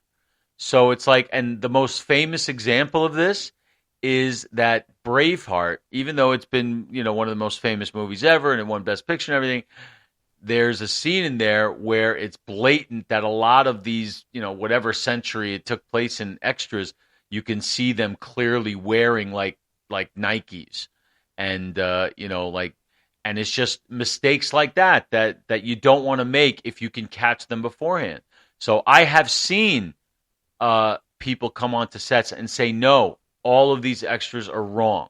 I've seen it. And I can 100% seeing somebody, it's like you and me talking about this saying, look at that fat piece of shit over there. It's a bad thing to say, but why are you shaking your head? I don't agree with you. All right, forget I said piece of shit. That was wrong. No. You're talking about somebody, us, and I'm not going to say I've never said that, but us saying something in a private conversation or below our breath. My thing is this. I'm not here to comment on Stallone's innocence or otherwise. I love Sylvester Stallone. I don't know if he said it, but you have said, in a sense, like these guys are untouchable. No, that's not what I meant. Wait, can I interrupt Hold for a on, second? let me finish my point. All right, go ahead. That's not what I meant, but go ahead. And I just don't think that that's even true of anyone anymore Agreed. in today's era. So I agree. That's why let me clarify. I want to clarify. So Go let's say I'm Stallone and you are this casting director. Okay, it comes across that he's right, kind of being a mean old yes, cantankerous guy. yes. He's saying, "Hey, you fat tub of shit." I don't think stuff. I don't think that's what this was. This is what I'm predicting. This is what I'm saying that I think that it was based on what I read. Let's just role play briefly. Okay, you're the casting director, the woman who decided to leave, and I'm Stallone. Listen, no, I'm not going to do that. Listen, Go ahead. Let's role play. Right. Let's role play. Yo, listen. All right. I appreciate the work that you guys do, but look at this. All right. These girls would not be hanging around this club. All right.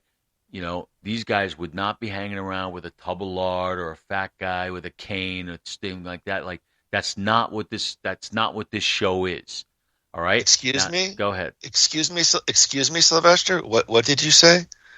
I said these are not the right kind of people for this scene. This is not what they need. We need to do better than this.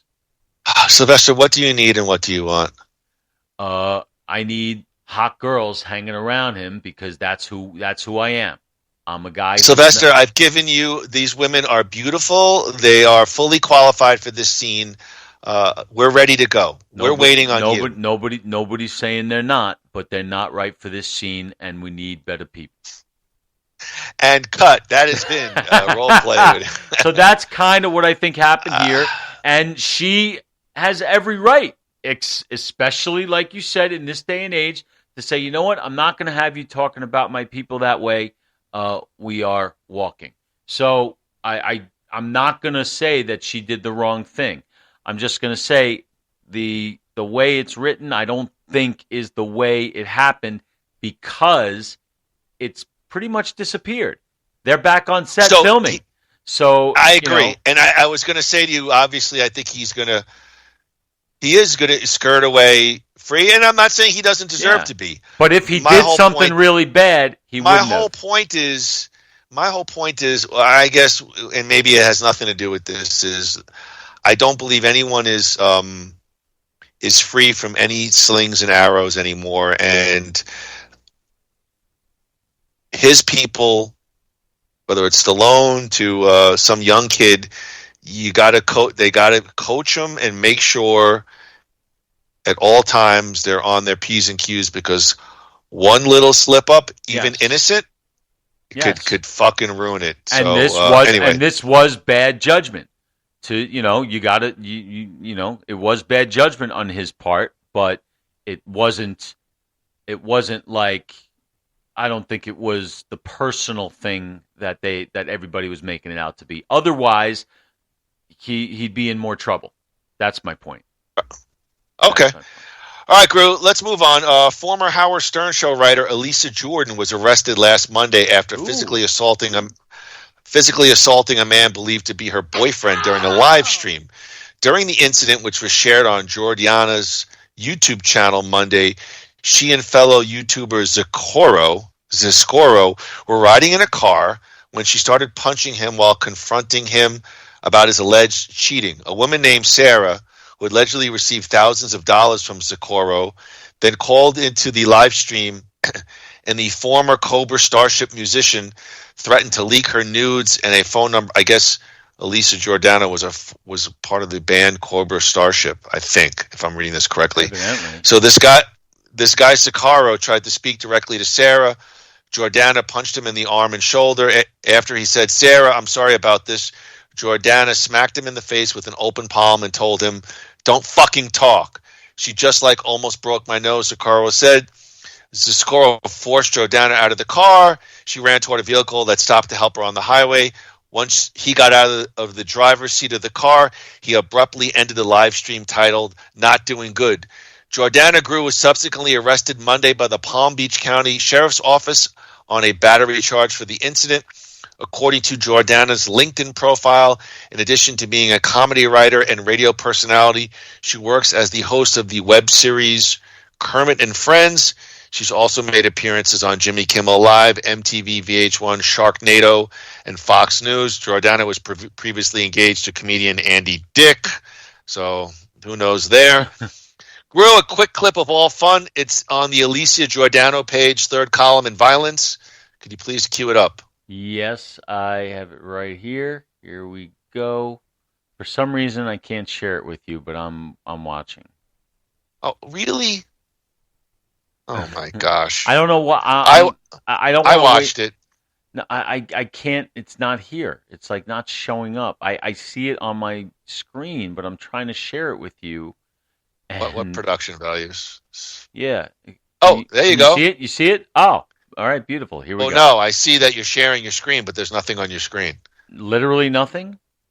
Yes, just you and me, two minimized. What about? Don't worry about. All right. Nothing. Nothing. Hi, Sarah. How are you? I hear it. All right. How I don't. are you? Hi. Thanks so much for calling.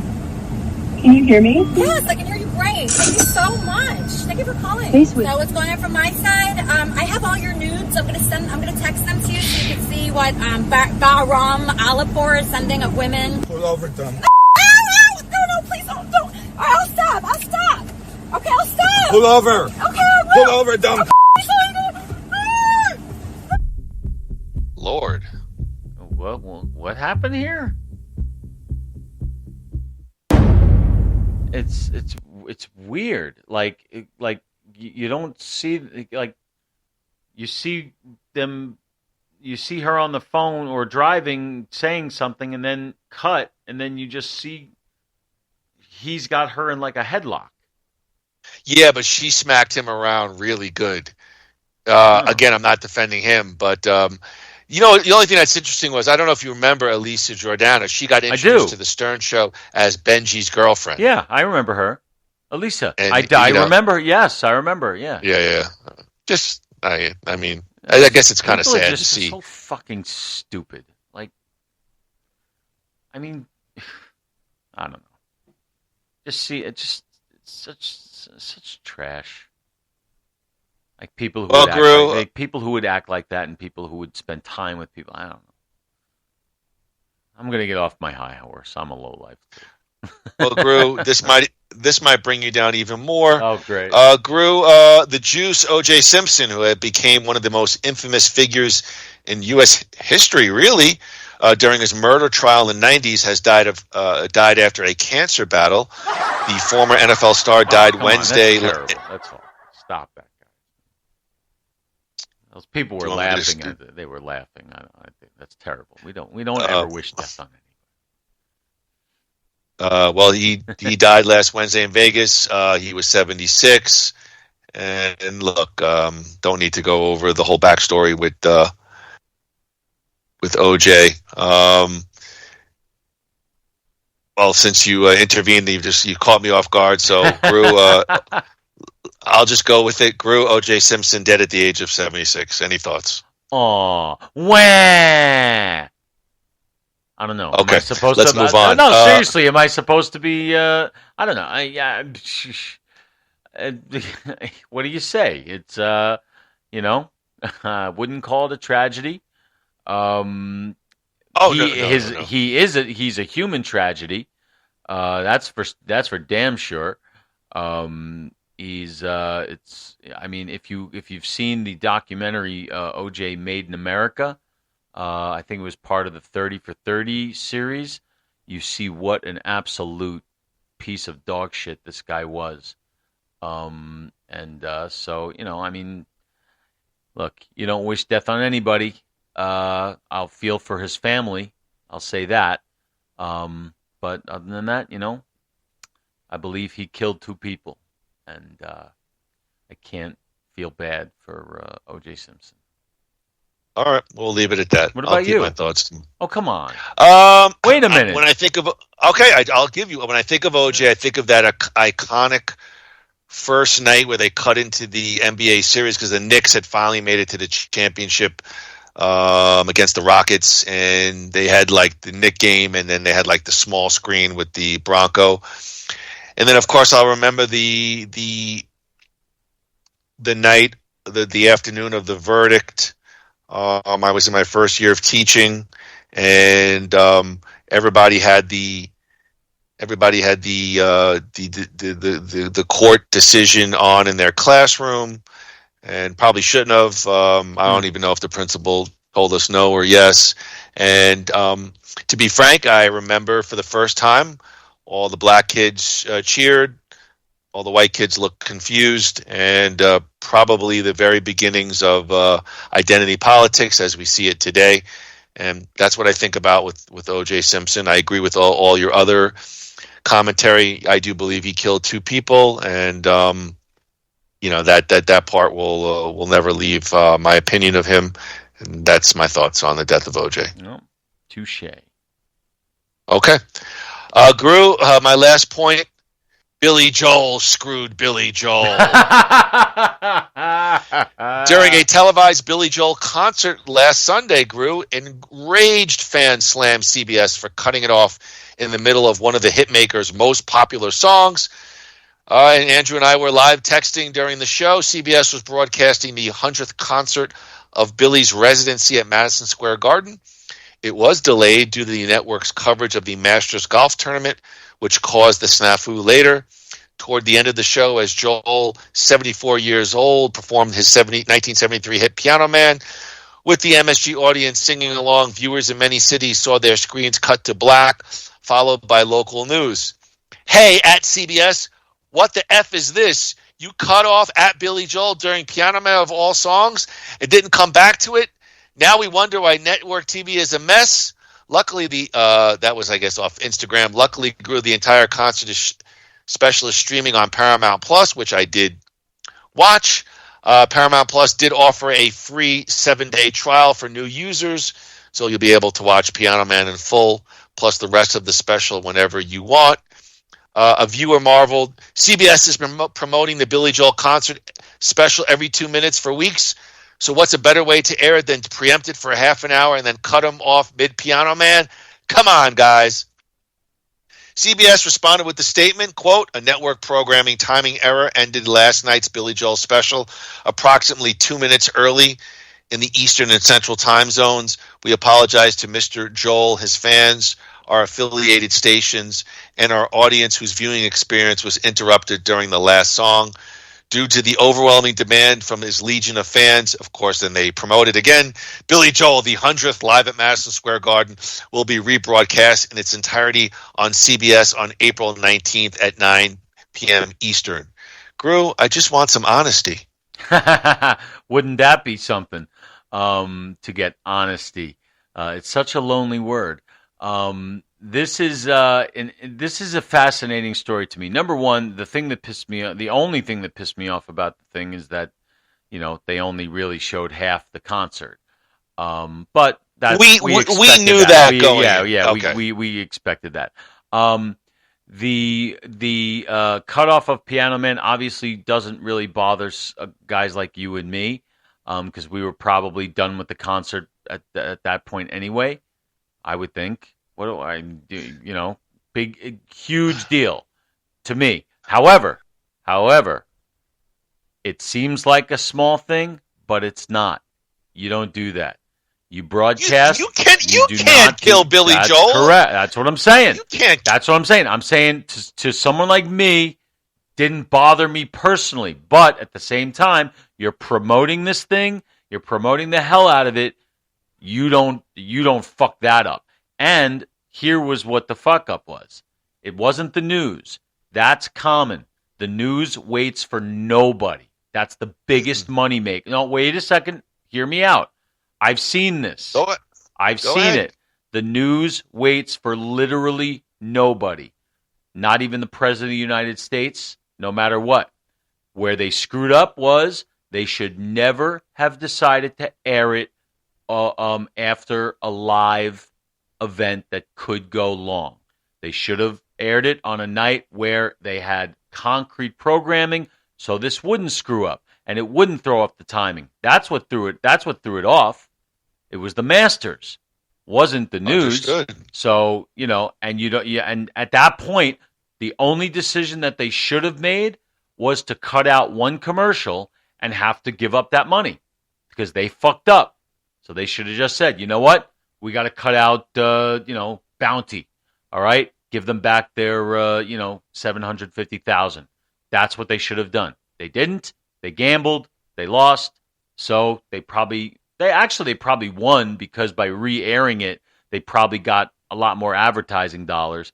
But bad press, you do not do that. Okay, so you answered your question. What do you mean they won? So they could rebroadcast and made more ad dollars. They look like fools.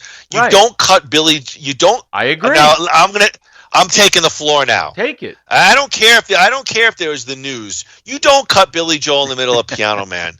You don't do that. You don't do that. They look like asses. They look completely out of touch. But Evan, I'm talking. Give me one second. They look completely out of touch with their audience. Oh, go ahead, Mr. Television. Go ahead. Yes, may I? So they have these things called affiliates. Okay, so CBS is broadcasting this show from its main hub, wherever it is, probably in New York. All right. I understand affiliates. It goes out to hundreds of thousands of CBS stations all over the country, and they are the ones who decide their programming. So if they so it's not CBS itself that cut it off, it's each affiliate made its own decision. So that's and where CBS screwed up besides the Masters was they should have gotten word out to the affiliates and said, "Listen, you're all going to let this go or we're going to have a problem." They didn't do that, so they fucked up big time. But that's how it works. That's how it works. Thank you. You're coming across now like John DeBella, But that's how it works. That's how it works. It's affiliates.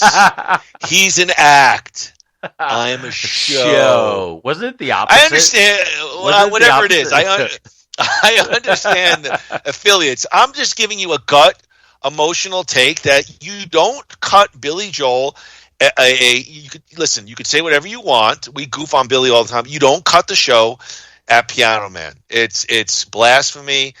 And so, did they win by losing so they could air it again and make more ad dollars? Sure, maybe, but to me, they look like idiots. And CBS, took a hit, a major hit, probably not with Billy Joel, but it's a hit nonetheless. And they got a lot of bad mainstream press over it. It was a bad look, and deservedly so.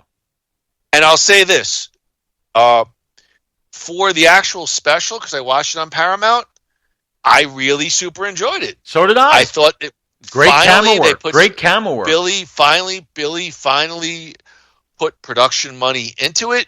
It looked rich. It felt rich. I loved it in the round, and just the way it was shot and the way it was nuanced, and some of the backstage stuff with the band and Sting. It made for a fun event. Life-shattering concert? No. He was trying to hit those high notes. He was trying. Woodstock, it's okay, but Woodstock, it's not. But did I enjoy it? Yes. Despite hearing Miami 2017 for the 800th time, yes, it was good. I enjoyed it. So kudos to Billy there. All right, Groo. Let's move on to Happy Gilmore. Happy Gilmore is a 1996 American sports comedy film directed by Dennis Dugan, produced by Robert Simons, starring Adam Sandler in the title role, Christopher McDonald, Julie Bowl.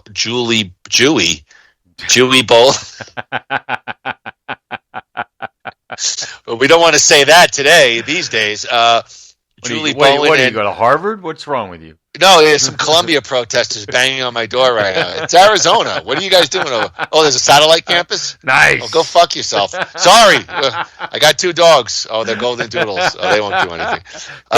Golden Joodles? Yeah, golden Joodles. Yeah, that's right. They are. They certainly are. So spoiled. Groo, are you familiar with one Dennis Dugan? Yes. What are you doing right now? Are you doing what you promised? Oh, gosh. Shut up. Oh, here we go. No. All right, go ahead. Yes, Dennis Dugan's a film director. I think he started out as an actor. He's kind of like a B-level comedy director. Like if the A-level comedy directors are like the Judd Apatows and like the Zucker brothers, the guys who did Airplane, if those guys, and like Harold Ramis, Ivan Reitman. Those guys are on the top. Dennis Dugan takes like the lower brow. I think he directed like Problem Child with John Ritter. I think he did. He did. I don't think he did Tommy Boy, but I think he did Black Sheep maybe. I think he did a bunch of Adam Sandler movies. Here, let me give you a couple of his movies. Can I give you a couple of his movies? I think he did. Yeah, go ahead. He did Problem Child, Beverly Hills Ninja, which I had a couple of laughs at Beverly Hills Ninja, I have to tell you. National Security, I had a couple of laughs with that one. Martin Lawrence. Yep. Happy Gilmore, definitely had some laughs. Big Daddy, I definitely had some laughs. The Benchwarmers, I've never seen. I now pronounce you Chuck and Larry. I had some laughs, though. You Don't Mess with Zohan, had a whole bunch of laughs in that one. Grown Ups, Just Go With It, Jack and Jill, and Grown Ups 2. Dugan as a 4-time Golden Raspberry Award winner for Worst Director, winning once. He also did one of my favorite, probably bad movies, Saving Silverman, 2001 with I like that movie with Jack Black and Steve Zahn and love it. Jason Biggs. Love Saving Silverman. Listen, I like your take on it. So you're saying he's kind of like that B-level guy when you can't get into the A-level. Yeah, he's exactly that. I remember him as an actor. He was in the movie Parenthood with Steve Martin, played his boss. But mostly he's a director of the kind of movies that you'd see. You won't see him directing, a Judd Apatow level, hangover type comedy. He does, he does lower budget kind of stuff. Speaking of Judd Apatow, so apparently Judd Apatow performed a script right on Happy Gilmore. It was written by Tim Herlihy and Adam Sandler, both SNL alumni. Sandler was fired from SNL in 1995. He moved on to films. Sandler and Herlihy wrote Billy Madison in 1995, which proved successful for distributor Universal Pictures. As such, Herlihy and Sandler began a new project in an office during a brainstorming session. They came up with the concept premise for a film about a hockey player who smacks a 400-yard drive. Judd Apatow performed the script right. Happy Gilmore character Groo is loosely based on Sandler's childhood friend Kyle McDonough, who played ice hockey and would golf with Sandler as they grew up. And they always figured that this guy being a hockey player gave him an edge when they played golf. Chub Peterson's missing hand is an in-joke referencing actor Carl Weathers' film Predator, 1987, which depicts his character losing his arm. Were you aware of that? Yeah, I think so. I think I had heard that, yeah. I think. Okay. Sounds familiar. Wow, stunning insight from Andrew Gutierrez. What? It was a yes or no question. I think I knew that. He's in a haze right now. It was a yes or no. It's a Friday night. It's a Stop Friday it. night purple haze for Stop Andrew it. Gutierrez. Oh, purple, making it good. Former golf pro Mark Lai served as a consultant on the script. He told Herlihy and Sandler after seeing their initial ideas, "You guys got to be crazy. You cannot do a movie like that." According to Lai, the initial draft featured Happy winning the Masters tournament, then delaying the live Billy Joel concert. Oh wait, that was something I just. They gave him the green jacket. You're not over that, are you? I do think that was a major PTSD there. Yeah, right. Thank you, Billy Joel. Thank you, William Martin Joel. Thank you, Billy Joel. Like the Australian bass player. He's like, thank you, William Martin Joel. All right. So they were making fun of Augusta National. He suggested that Happy win a fictional tournament, and Herlihy and Sandler changed the jacket's color from green to gold. Lai also disliked the unrealistic nature of the early drafts, which depicted Happy repeatedly making 400-yard drives.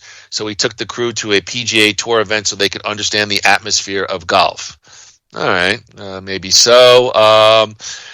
In terms of casting Groo, Christopher McDonald declined the role of Shooter McGavin twice because he was tired of playing villains and wanted to spend more time with his family. Kevin Costner was approached, but turned it down in favor of another 1996 golf-themed comedy, Tin Cup. Well, that's very interesting to me. We'll get back to McDonald, but I don't know. I have trouble seeing Costner and Sandler at that stage of his career in the same movie. What do you think about that? Could Kevin Costner have pulled it off? Could he have? Probably, but I'm glad he didn't. For two reasons. Number one, well, for three reasons. Number one, I don't think he would have. I think he could have. I don't think he would have. He's like notorious for not really trying when he's not totally invested. So I don't think he would have. Secondly, he did Tin Cup, which I think is a terrific movie. I really like it a lot. And plus, there's only one Shooter McGavin, and that's Christopher McDonald. Oh gosh, so what a great guy. Yeah. So so I'm glad, and I don't think it would have worked. Christopher McDonald I agree with you, by the way. Christopher McDonald became interested in the role after winning a round of golf and decided to take it on after he met with Sandler. According to McDonald, Dugan didn't want to see the bad guy 101 again and gave McDonald the freedom to improvise on the set.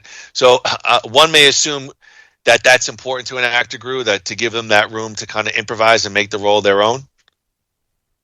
Yeah. I mean, especially for someone whose name is above the title. Yes. Especially for somebody of wait, we talking about Sandler or McDonald? McDonald was given room to improvise. Yeah, McDonald at that point, yes. Christopher McDonald was a highly sought after character actor. Still is, I think. He's great. He is one of the most recognizable faces who nobody knows his name. He's like one of the biggest that guys in movies ever. So yes, you give that guy whatever he wants. He's a luxury. That guy. All right. Groo, Happy Gilmore features appearances from Richard Kiel, known for playing Jaws in the James Bond film series, and of course, Bob Barker, the host of Price is Right, and Vern Lundquist, a golf sportscaster for CBS, who cut away from the Billy Joel concert 2 minutes early. Masters. Let's see here. Groo, in terms of the cast, I'm just looking at the casting. Of course, Adam Sandler as Happy Gilmore, Julie Bowen, Virginia Venett, Carl Weathers as Chubbs, Robert Smigel as the IRS agent, Richard Kiel as Mr. Larson, Joe Flaherty as Jeering Fan, Christopher McDonald, Shooter McGavin, Frances Bay as Happy's grandma, Alan Covert as Otto, Bob Barker playing himself, Dennis Dugan gets a role as Doug Thompson, and Lee Trevino as Lee Trevino. Groo, pretty deep cast. What'd you think of the casting of Happy G? Dugan was the guy who Ben Stiller. Ben Stiller is uncredited. Dennis Dugan was the I think the president of the tournament towards the beginning. That was Dennis Dugan.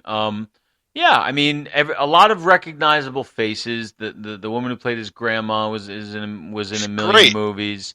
Ben Stiller. Well, who was the guy? Oh God, the big guy. Richard Kiel. Yeah, him. Yeah, Jaws. James Bond. Yeah. A lot of familiar faces. Alan Covert was like the caddy, right? He was the homeless guy. Yeah, so you got the usual cast of Sandler recognizables, I would say. Yeah, quirky. Yes. Quirky. Kitschy. It's sort of like the Sandler troupe there. Okay. I can't disagree with that. Filming took place from July 6th to September 1st, 1995, in Vancouver, British Columbia. Groo, Happy Gilmore was nominated for the Kids' Choice Awards 1997, the favorite movie. 1996, it was nominated for an MTV Movie Award for Best Comedic Performance by Adam Sandler. 1996, it was a winner, MTV Movie Award Best Fight between Adam Sandler and Bob Barker. And it was a unfortunately, a 1997 a Razzie Award winner for Worst Actor for Adam Sandler, which I don't necessarily agree with that, but that's all I'll say about that for now. Groo, we know the plot for Happy Gilmore. He is long inspired to be a hockey player. Despite a powerful slap shot, Happy's inability to skate and his volatile behavior exclude him from being accepted by any hockey team. Happy's grandma is being evicted from her home after failing to pay her taxes. After playing with some golf clubs and learning he can shoot golf balls for distance, he decides to join the PGA Tour in an effort to win money to buy back his grandmother's home.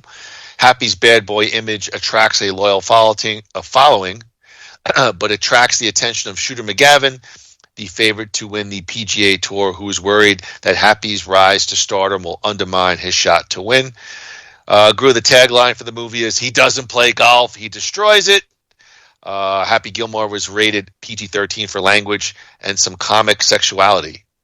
I know. Comic sexuality. Is there any other kind? Right. Well, from you and me, probably not. I mean, I heard Marie laughing up there. Exactly. Oh, thank you. Please edit that. Thank you. I don't know what's wrong. It just won't. We talked about this. I need my testosterone, damn it. Groo, you want to give a gander to the production budget of Happy G? Yeah, I'm going to say they were coming off Billy Madison, which established Adam Sandler as somebody who could carry a movie, at least for the public.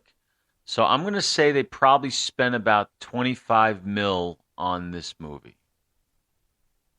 I have production budget at $12 million. Wow. Half. Damn. All right. It looks good. It looks good for $12 million. Agreed. Groo, Happy Gilmore was released in the United States on February 16th, 1996. Groo, you want to cue it up? Movie fun facts. Are you ready? I'm ready, man. No, I said, are you ready? Ah! Nothing Worthwhile presents Fun Facts. All right, I just got fingered by Andrew Gruthius. Nothing Worthwhile movie fun facts are brought to you by New Life Center. Get that springtime glow up. Indulge yourself in one of New U's custom treatments tailored to enhance your natural beauty. Just ask Andy Gruthius. Oh my God, he is out of control tonight, folks. Shut up. Please accept this gift of help. It's going to be in. I'm joking. The thing is, what if you're like me and don't have any natural beauty? What does New Year Life Center do in that scenario? Thank you, Andrew. Way to come in with the. What are you talking about? Look what they did to me. Well, yeah. Well, you have natural beauty. Well, no, I do not. I most certainly do not. You got to see Andrew and me had that freaking teeth whitening. It's like I look like Darth Vader. Like at the end, when he's half dead and he pulls off, like you could see the top of his bald head, and he has that almost like that scuba gear in his mouth. He's like, Luke, let me see you with my own eyes for the first time. Yeah, and like when I came home, my family didn't recognize me, so I'm like, all right, I won't brush for a couple days, and then it'll be yellow again. So, Andy, we can't see you. The glow of the sun, it's too much. Listen, guys, New U has Virtue RF microneedling, which, Andrew, this was rated the most comfortable microneedling treatment. It's non-invasive procedure that uses a combination. Micro.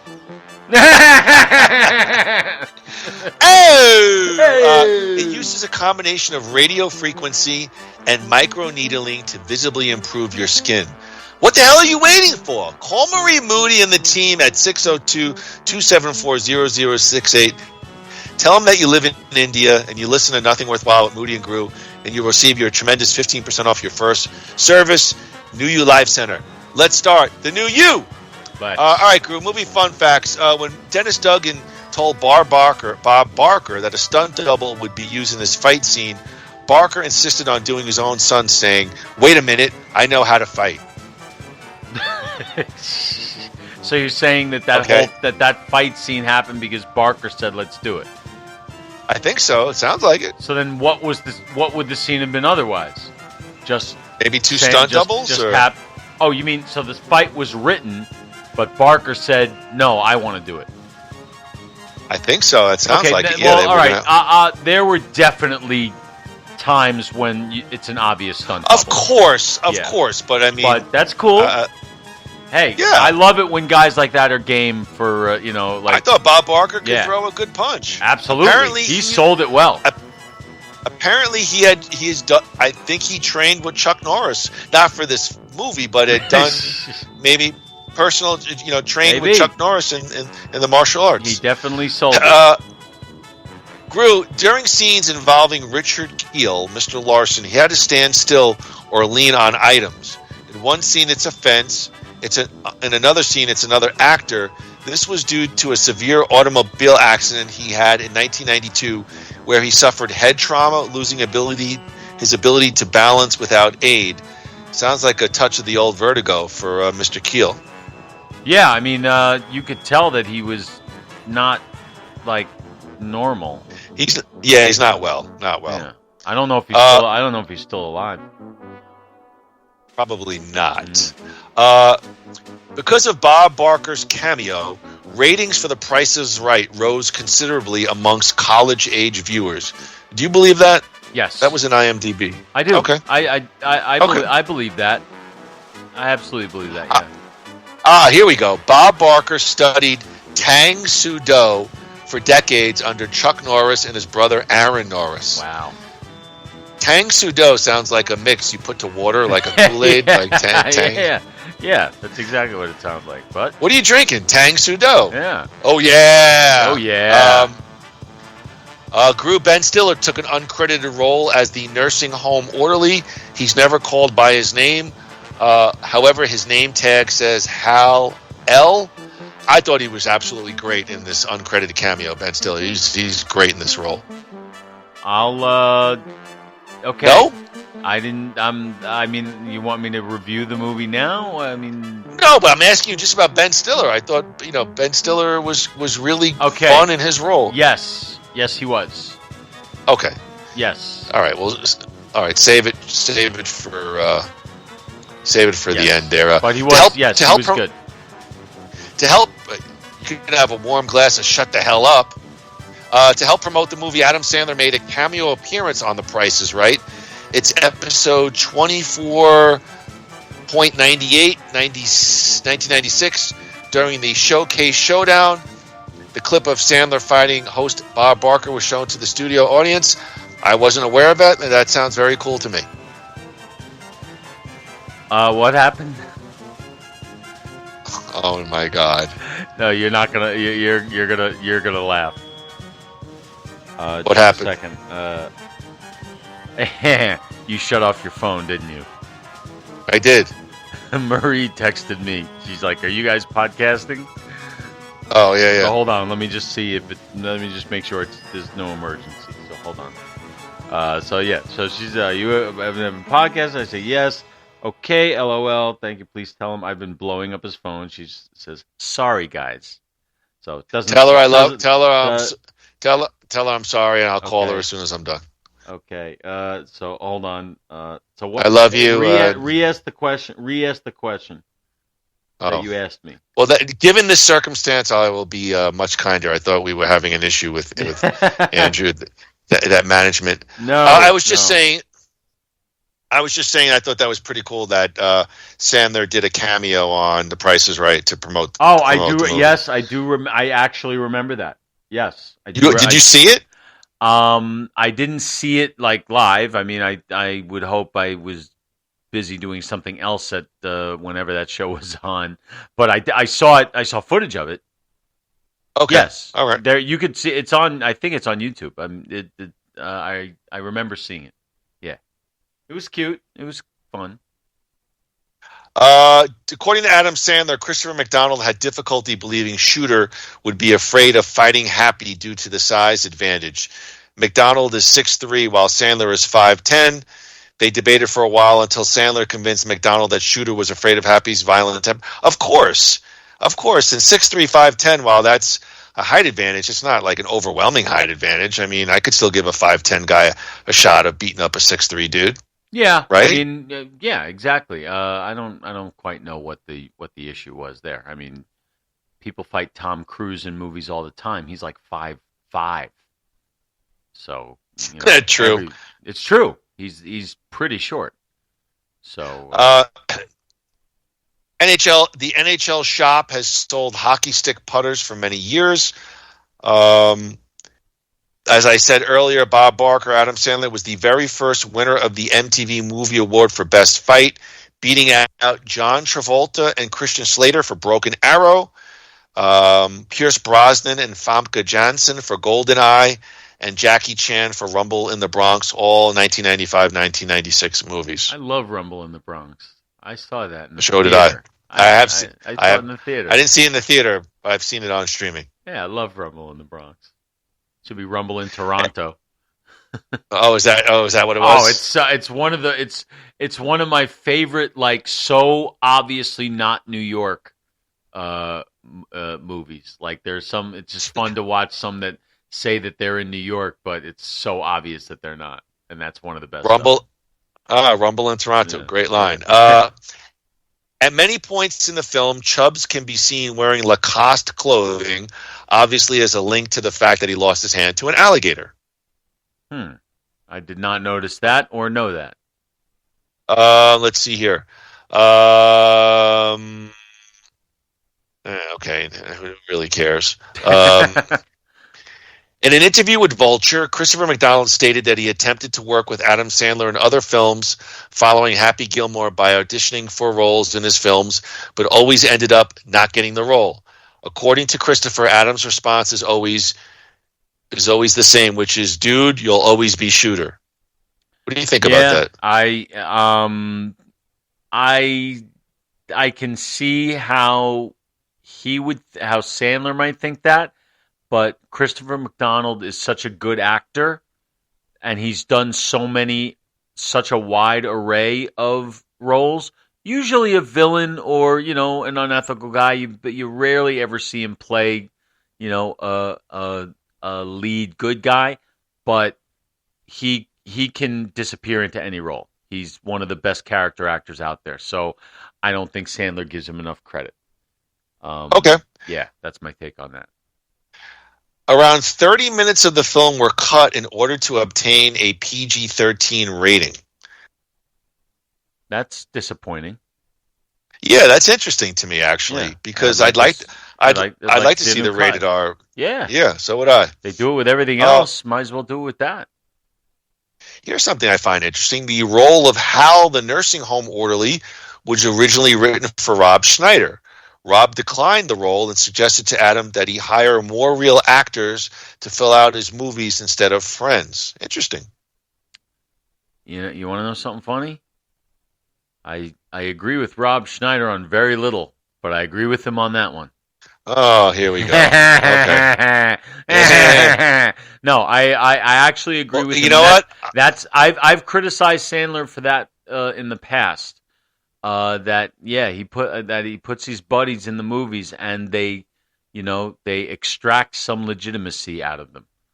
So I agree with Schneider on that. Yeah, and guess what? Rob Schneider is. I agree with him on a lot, and he's a courageous guy for actually coming out and speaking his mind. So there. Okay. Yeah. Let's see here. Oh, this is interesting. As I page down. When Happy makes his Subway commercial, they cut the bread the original way with the V shape down the middle, which started to change over to the hinge in 1999. I do too. I miss the V shape. Yes. Why did they do that? I don't know. And it's interesting that that is documented, because I thought I thought I was the only one who noticed that. I picture the tuna with the V and all the veggies on it. Yeah, I guess it's getting rid of the carbs or something. I don't know. I think, you know what? It's probably maybe easier to make the sandwich, but that was sort of the way Subway, Yeah, in a way, actually, stood out. You know what I mean? Yeah, They stood out. I'm being serious with the V shape. And I am too. And it's interesting you say that because I always said I could never learn how to do that. I could never work at Subway. How do they do that? They were really sandwich artists. Yes, really how do they do artists. that? The morons who work there today could never do that. That I agree with you. They'd be like with the knife and the bread, like what? Yeah. Oh wait. Can I cut and text at the same time? Let me tweet this. Dude, I need to take my break so I could vape flavored water with some strange chemical that's going to give me a third testicle. Oh, and can I get $15 an hour? But I can only work 45 minutes today. But I want the whole 15. Yeah. No wonder when I go for a Subway sandwich, they're like $14.81. I'm like, what? Yeah. Tip is included. Groo. Adam Sandler and Christopher McDonald went on to later appear in Dirty Work, 1998. With McDonald also playing the antagonist in the film. While they both have the majority of screen time together in this movie, they share no scenes together in the latter film. All right, who cares? Yeah. Well, Sandler was just a quick cameo, I think. Yes. Yeah. Adam Sandler originally wrote the role of Donald the Heckler for Gilbert Gottfried. However, when Gottfried learned that Sandler would be fighting Bob Barker in the same scene, he felt he would be overshadowed by their fight, so he declined the role. Eventually, Joe Flaherty was chosen because Sandler and director Dennis Dugan liked his work on SCTV. Flaherty received lots of notice for his famous jackass quote he heckles at Happy Gilmore. Upon realizing it was one of the many catchphrases from the movie, Gilbert later admitted he regretted turning down the role. I'm sure he did. Big mistake. No disrespect to the late, great Joe Flaherty, who passed away, I think, like 2 weeks ago. Great on SCTV. Gilbert would have ripped this one up. I would have laughed my ass off at Gilbert. So that's a shame. I would have loved to have seen that. Without a doubt. Golf pro Lee Trevino said that if he had read the script and seen the salty language, he would have passed on the cameo in the movie. What salty language? It wasn't. I mean, the movie's got some profanity, and so, it's a little edgy. No more than in. Well, not for you and me, but what is Lee Trevino? Is he, like a born again something or other? I don't know. I didn't say I was a saint. I mean, I guess the guy's a straight shooter. What can I say? Good no pun intended. Moody favorite Arlie Ermey was considered for the role of Chubbs, and was actually director Dennis Dugan's first choice, but Sandler preferred Carl Weathers due to his role in Rocky and felt he was a better choice. Dugan was initially hesitant to hire Weathers, but Sandler eventually convinced him that he was right, and with some reluctance, he let his choice Ermey go. Dugan later admitted Weathers was really the right choice for the role. However, he did get to direct Arlie Ermey in Saving Silverman in 2001. Interesting. I find that interesting. Interesting. And dare I say, I would be just as interested to see Arlie Ermey as Chubbs. Nah, Carl Weathers was the better choice, I think. Because Chubbs is a warm, fuzzy character. Arlie Ermey always plays off of, and he does it very well, but he always plays off the coach, gym teacher, military sort of, tropey kind of thing. Yeah, I guess. That guy fascinated me. He's great. Saving Silverman, he's great. He's just great. And a good sense of humor. He has a very, very funny. He did an appearance on Howard back when Howard was actually funny, and they wrote a whole thing, and he was reading the lines, and it was pretty at the time naughty Stern stuff, and he went with he dug right, and it was. I remember having some laughs on it. Those are the best guests. Yeah. Chris Farley was Adam Sandler's first choice for the role of Otto, the homeless caddy, as he was a personal friend of Adam Sandler. Farley was eager to take the role, but was contractually obligated to make Black Sheep for Paramount Pictures, who would not allow him to appear simultaneously in the film. Sandler then offered the role to Steve Buscemi, who, like Farley, also had a small role in Billy Madison, but Buscemi was busy making Fargo 1996 with the Coen brothers, who had collaborated with him multiple times. Eventually, Alan Covert was selected. Interesting, very interesting. I mean, Fargo is a legendary movie, so but can't kill Buscemi on that. No, and I would go so far as to say that a Farley or even a Buscemi would have probably made that character too big. I think Alan Covert was covert enough, if I may, use, he like sort of just kind of sneaks around the movie. Yes, and that's kind of what the character's supposed to be. So Farley ain't sneaking around anywhere. So he's eating up the screen. So so I would say that that's kind of serendipitous. Yeah, agreed. If I knew what serendipitous means. It means like a happy accident. Okay, thank you. Ben Stiller and Carl Weathers both went on to portray prominent recurring characters in Arrested Development, with Stiller playing GOB's rival Tony Wonder, and Weathers playing Tobias's acting coach, a fictionalized version of Weathers himself. Never saw that. Never saw Arrested Development. Heard great things about it. I know it jumped from like network to network. It's been on for a while. I don't know if it's still on. I don't think so. Heard it was a great show. Just one of those that I never watched.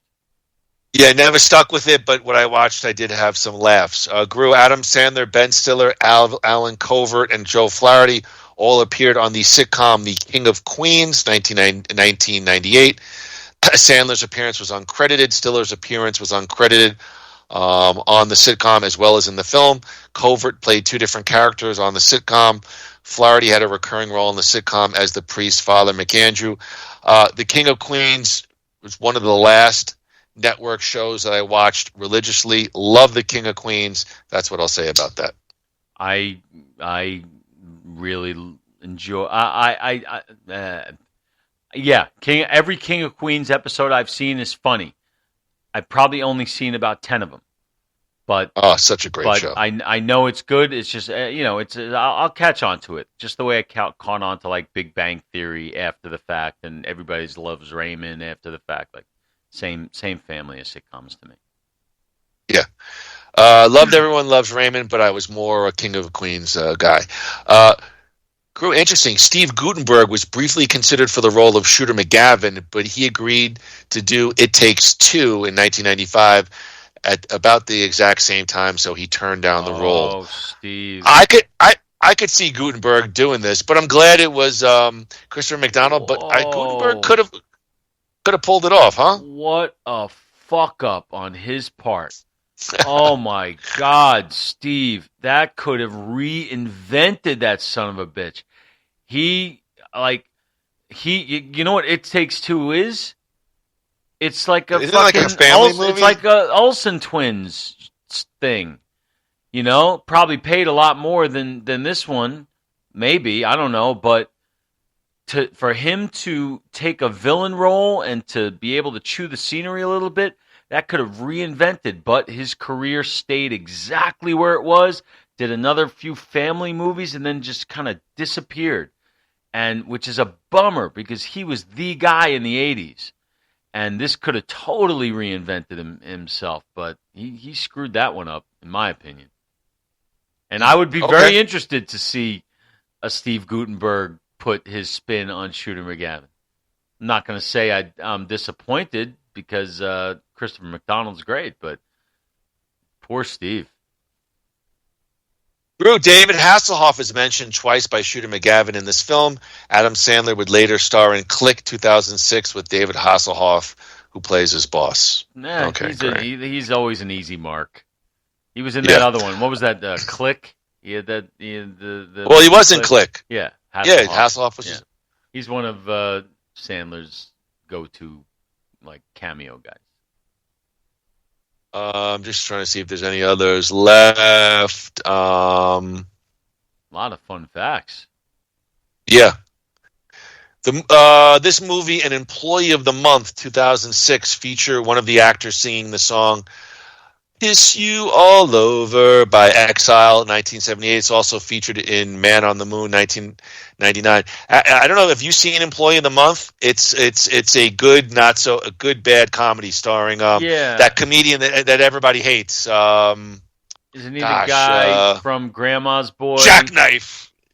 Wasn't he on like Bucky Larson? Is he that guy or like? No, it's Employee of the Month. It's, Dane Cook. Dane Cook. I loved it. Yes. I thought I did not see the movie, but I heard of it. Yeah, it's where's he? What happened to him? I never found him funny, but I didn't hate him. I just never really got him. But what happened to him? I think he does some podcasting. I still think he does some comedy stuff because he was selling out arenas. The guy who plays the enemy, the bad guy, is he was on that MTV show. That's how he started off, the Goof MTV show with Ashton Kutcher, and then he became an actor. He's married to my God, the blonde actress. She's all over the place. He's great in the. He's great. Employee of the Month. Employee of the Month had Andy Dick was in it. It's got a real kitschy cast as well. It's a spinoff on Costco. No, I'm aware of the movie. I just never saw it. Thank you for cutting it. I saw the movie. No, I didn't. I love the ending of the movie. They have like a Costco, almost like a Gitch, where they have to do all these events, and it's Dane Cook versus the one guy. Funny. It's great. They got to scan, and do go through the entire store and do all these events. It's good. It's a good bad comedy. Groo, four actors from the movie have died in recent years. Francis Bay, 2011. Richard Keel, 2014. Bob Barker in 2023, and Carl Weathers and Joe Flaherty as well. 5. Yeah. All right. We'll end all the movie fun facts on that downer of a note. Groo, you want to take a gander at the total gross box office worldwide for Happy Gilmore? I have U.S. and Canada, but we might as well just go worldwide. Worldwide, what do you think it took in? Worldwide is tough. I'll tell you this: majority was U.S. and Canada. All right, so then I am going to say that I remember it being considered a hit, which didn't necessarily mean it had to break 100 million at the time. So I'm going to say that it had a worldwide total of about 85 million. Okay. Is that your final answer? That'll be my final answer, yeah. Let's lock them in, Fred. I have 41 million. 41,205. Worldwide? Yes. On a $12 million budget, it's still profitable, but even at the time, worldwide. So how much of that is U.S.? Let me guess, like 30? 38. All right, so 38,824. All right, I don't know. That's not. I remember it being more popular than that, but I guess selective memory. No, but I think it was probably very popular amongst our age group at that time, which was younger males. Well, I know I saw it in the theater. In fact, I feel like I saw it with you. But don't you? I mean, I feel like it was right in our wheelhouse. So everyone that we knew at that time probably saw Happy Gilmore. Yeah, well, we were fans of Sandler coming off of Saturday Night Live. That was, our generation. He's around our age, I believe, maybe a little bit older. I enjoyed Billy Madison as well, so I was definitely interested to see what he was coming up with next on film. We were there. Yeah, we were there. I remember I saw it very early in its run. Groo, you want to give a guess as to the tomato meter based on 55 critical reviews, 0 to 100%? What do you think the overall tomato meter score is? I'm going to say that the tomato meter, the critics always give Adam Sandler a hard time. So I'm going to say that they gave this like 35%. No, I'm going to go a little higher. I'm going to say 42%. This one, they probably were a little nicer on. 42%. All right, let's lock them in on 42. You did a good thing by moving up. I'm going to tell you right now, I'm surprised as well. 62%. Wow. All right. What do you think the audience gave? What do you think the audience score was based on over 250,000 audience reviews? Audiences love this movie. I'm going to say 85%. You hit it right on the money. 85%. Really? 85 exactly? Yes, you did. Nice. 85 exactly. Yeah, this is very all right, popular. Groo, Dave Keir from the New York Daily News. The comedy is never more than sudden, outsized explosions of violence from the otherwise placid, childlike Happy, but director Dugan maximizes the laughs through careful timing and counterpoint. Owen Gleiberman of Entertainment Weekly said, a one-joke Caddyshack for the blitzed and jaded. Brian Lowry from Variety, there are about 3 minutes of funny material in Happy Gilmore, and pretty much all of them are in the trailer. Oof, it's a little rough. Darren Bignell of Empire Magazine, at the end of the day, it's what most spectators would really love to see on the fairway.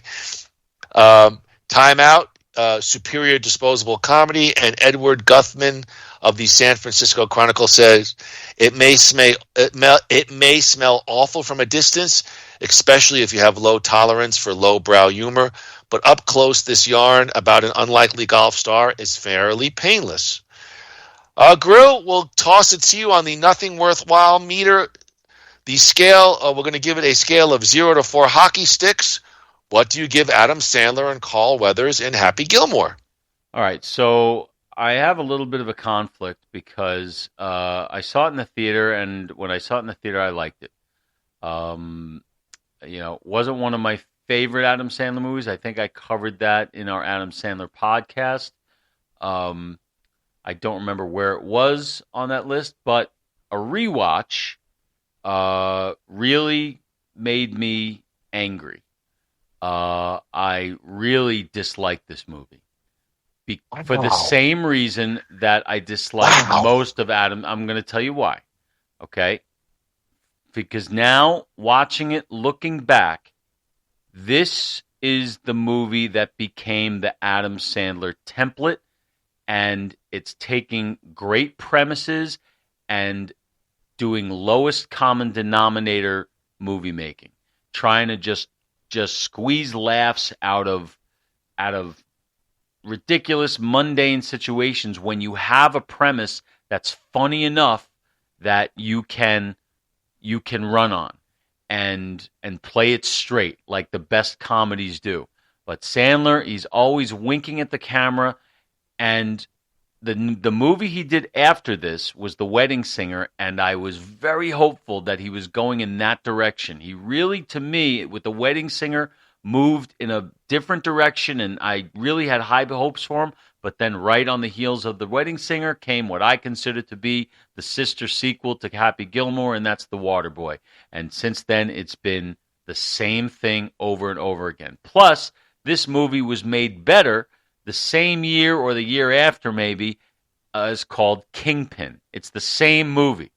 So I had one laugh upon this rewatch, and that one laugh came from Chubbs, and it was Chubbs' first line in the movie. When he's sitting there giving the golf lesson, he's reading the golf magazine, and the old lady is hitting him like an inch. Yeah. And he said there, like, that's great, keep doing it like that. Because that is as real as it gets in this movie. And it's the reality of this situation that I would have loved to see. So, my fix for this, switch the Ben Stiller and Adam Sandler roles, and you have a better movie. That is my hot take. I'm giving this movie one hockey stick. That's my review of Happy Gilmore. Wow, I couldn't have seen it any different than you. I know. Well, because what I liked about this movie is it delivers the kitsch and sort of the great stunt casting that you loved in Billy Madison, but yet I see it differently. I understand where you're coming from The Wedding Singer, but I do see development here in Happy Gilmore. Billy Madison is just really just a kind of a fun, gross-out movie with no nuance at all, no character development. And I'm not calling this Ben-Hur, but I saw growth from Happy Gilmore to Billy Madison. And I saw some nuance, and I saw a little bit more of a developed story with the grandmother. What I don't, actually, I think it's a terrible premise. It's a terrible story. Right, it's so contrived. It's so ridiculous. Okay, but you said like it was a great premise. No, the great premise is the hockey player who's magically good at golf. That's the premise. Fuck the grandma shit. That's the boring stuff to me. Well, I watched this. I had similar laughs, similar chuckles. I thought it aged well, and unlike you, I did see some growth from point A to point B. He's not at the Wedding Singer level yet, but this is not Billy Madison. This is a little bit more developed. So I'm going to take it for what it is. I enjoyed it, and I'm going to give it 3 hockey sticks. Well, I'm glad you do, because I want you to be happy. And that's all I ever wanted for you. I will say this. I'm surprised. Well, I'm surprised at how rough you are. It's one of those where the sum of the parts are greater than the thing. Like Shooter is terrific. Stiller is just one of the most talented guys. Barker is awesome. The guy I dislike the most, honestly, Happy Gilmore. He's annoying to me. He's annoying. He's the Adam Sandler fucking idiot, and it's just like. And having seen that character for the last 25 years, rewatching it, it's like starting all over again. So I sort of give it the 1 hockey stick out of resentment. I liked it when I saw it. What could have been is what goes through my mind. Like it could have been. These movies could have been so much funnier. Big Daddy let me down so much. There's really only one of those that made me laugh because it decided to just say fuck everything, and that's my boy. That made me laugh a lot, but nothing else. I had laughs in Big Daddy, and you had one. I don't even. I forgot the point that you said there, but nonetheless, I take the movie for what. Okay, now if you said to me The Water Boy, that was a complete piece of because I felt there he completely. I did see growth from Billy to Happy. I really did. Then to go back to Water Boy, which was just a stupid premise, just an even worse premise there. I'll agree with you on that. Maybe I need to watch Billy Madison again. Maybe I'll appreciate the Happy Gilmore more if I watch Billy Madison again. All right. Bro, give us one thing you're watching this week. One thing I'm watching this week. Well, aside from what I actually started watching today, which I know you're going to watch, so I'm not going to say a word about it, the Bon Jovi documentary on Hulu. It's a 4-parter. I'm in the middle of the first episode. I'm not going to say a word about it. One thing I did complete watching this week, which I had seen many years ago when it first aired, but I watched it again in light of the death of O.J. Simpson, is The People vs. O.J. Simpson, American Crime Story. It's a 10-episode, dramatization of the entire story. Great casting. It's got John Travolta as Robert Shapiro, Nathan Lane as F. Lee Bailey, Cuba Gooding Jr. as O.J. Simpson, Courtney B. Vance as Johnny Cochran. Really good stuff. What was the title of the show? American Crime Story, The People versus O.J. Simpson. American Crime Story's got 3 seasons. One is I think the first season is The People versus O.J. The second season is the death of Gianni Versace, and the third season is the Bill Clinton impeachment. But this is the only one I've seen, and I loved it. I thought it was great. So that's what I'm watching this week. What about you? I saw 2 things. I mean, nothing great. I went in the theater. I saw Godzilla X Kong. How was that? I took my grandson, and I actually have a couple of points. If you're a kid, you love Godzilla X Kong. If you've been with the legendary movie franchise and you're like an adult, I'm sorry, but this was not good. They really have shifted towards marketing to kids. So this movie's made a gazungo amount of money, and they'll make apparently either they're in line for another sequel, whether they stick with Godzilla, Kong, or branch off to one of them. Yeah, I'm not sure yet, but the edginess of the first Godzilla 2014 and Kong Skull Island, which I think is if maybe the best one of all, is really gone. Godzilla King of All Monsters, you had Ghidorah, which was such an amazing, badass villain monster. And then Godzilla versus Kong, it starts to move in that direction, but at least you had this incredible rivalry and putting these two great movie monsters on screen together and fighting for the first time. Here they're together as a team, although they do have a moment where they square off against each other.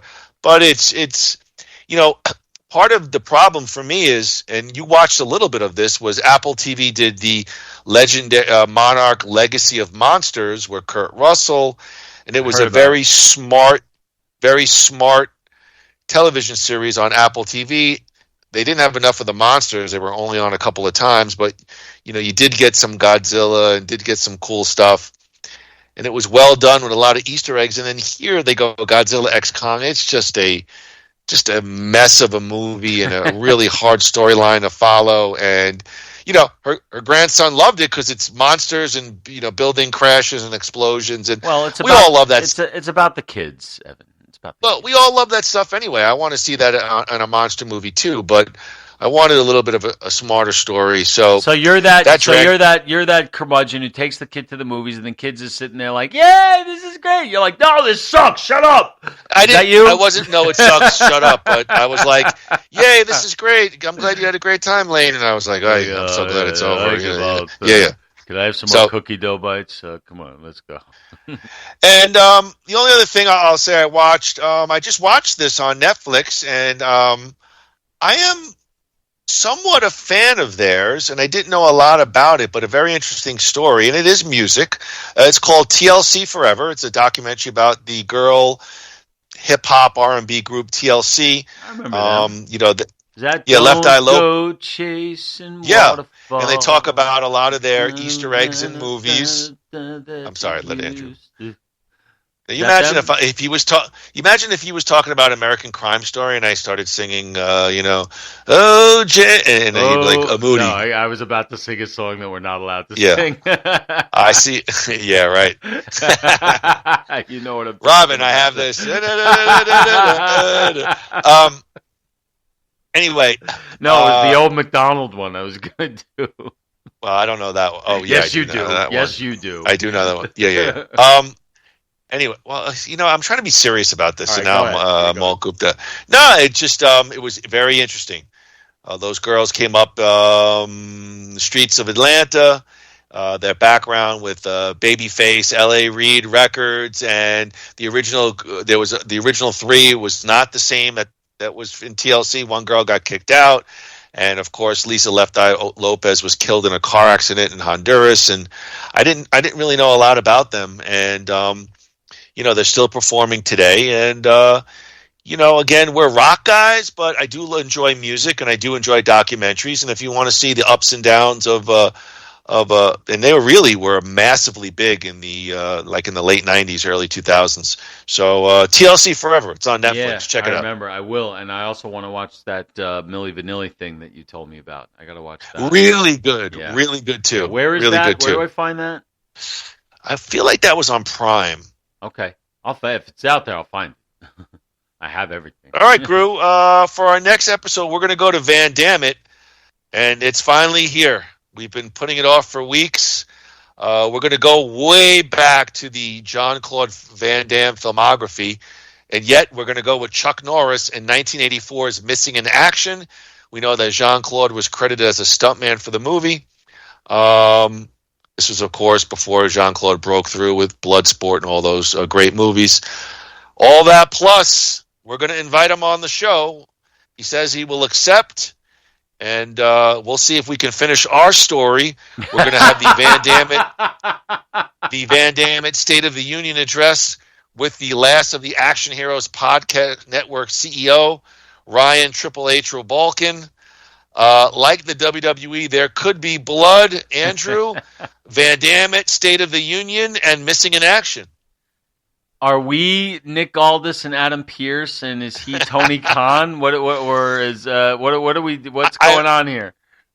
I've told you this. I'm actually going to watch like a State of the Union, whether it's a presidential or like a governor. I just want to see how they frame it, and then I'll pitch some ideas to you and see what you think. All right. Well, I'm definitely looking forward to it. Always fun to talk to Ryan because we obviously all share the same passions about a lot of things. Hell yeah! This is going to be a lot of fun. So looking forward. So before you take us out of here, if I told them next Saturday, are you okay with next Saturday? Absolutely. The sooner the better. All right. Yes. That'd be great. All right. Well then, Andrew, it was a pleasure on this Friday evening. Hopefully, I'm not divorced as I shut my phone off. Yeah, but, don't worry. She just said she's getting rid of you, and now she's asking me if I am interested in 2 dogs. So we are interested on the West Coast and of half Florida. We'll be there at some point. And half interest in YouTube New U Life Center. Well, good for you. There could be money in those parts. Yeah. All right, Andrew, take us out of here. All right, ladies and gentlemen, thank you one and all for joining us on this late Friday evening. We went long tonight, but you know what? It's Friday. It's anything can happen. Friday. We had a lot of stuff here in the Nothing Worthwhile universe. Next week, folks, the State of the Union. The great Ryan Rebalkin joins us live via whatever they use in Canada. That's right. And we're going to be together and talking about the future of Nothing Worthwhile, Van Dammit, and Last of the Action Heroes. It's going to be fun. It's going to be exciting. There may be blood. And, heat is heat, no matter what. And there will be heat. So, ladies and gentlemen, until next time, I would like to say to you, Mr. Moody, 1, 2, 3. Rebel.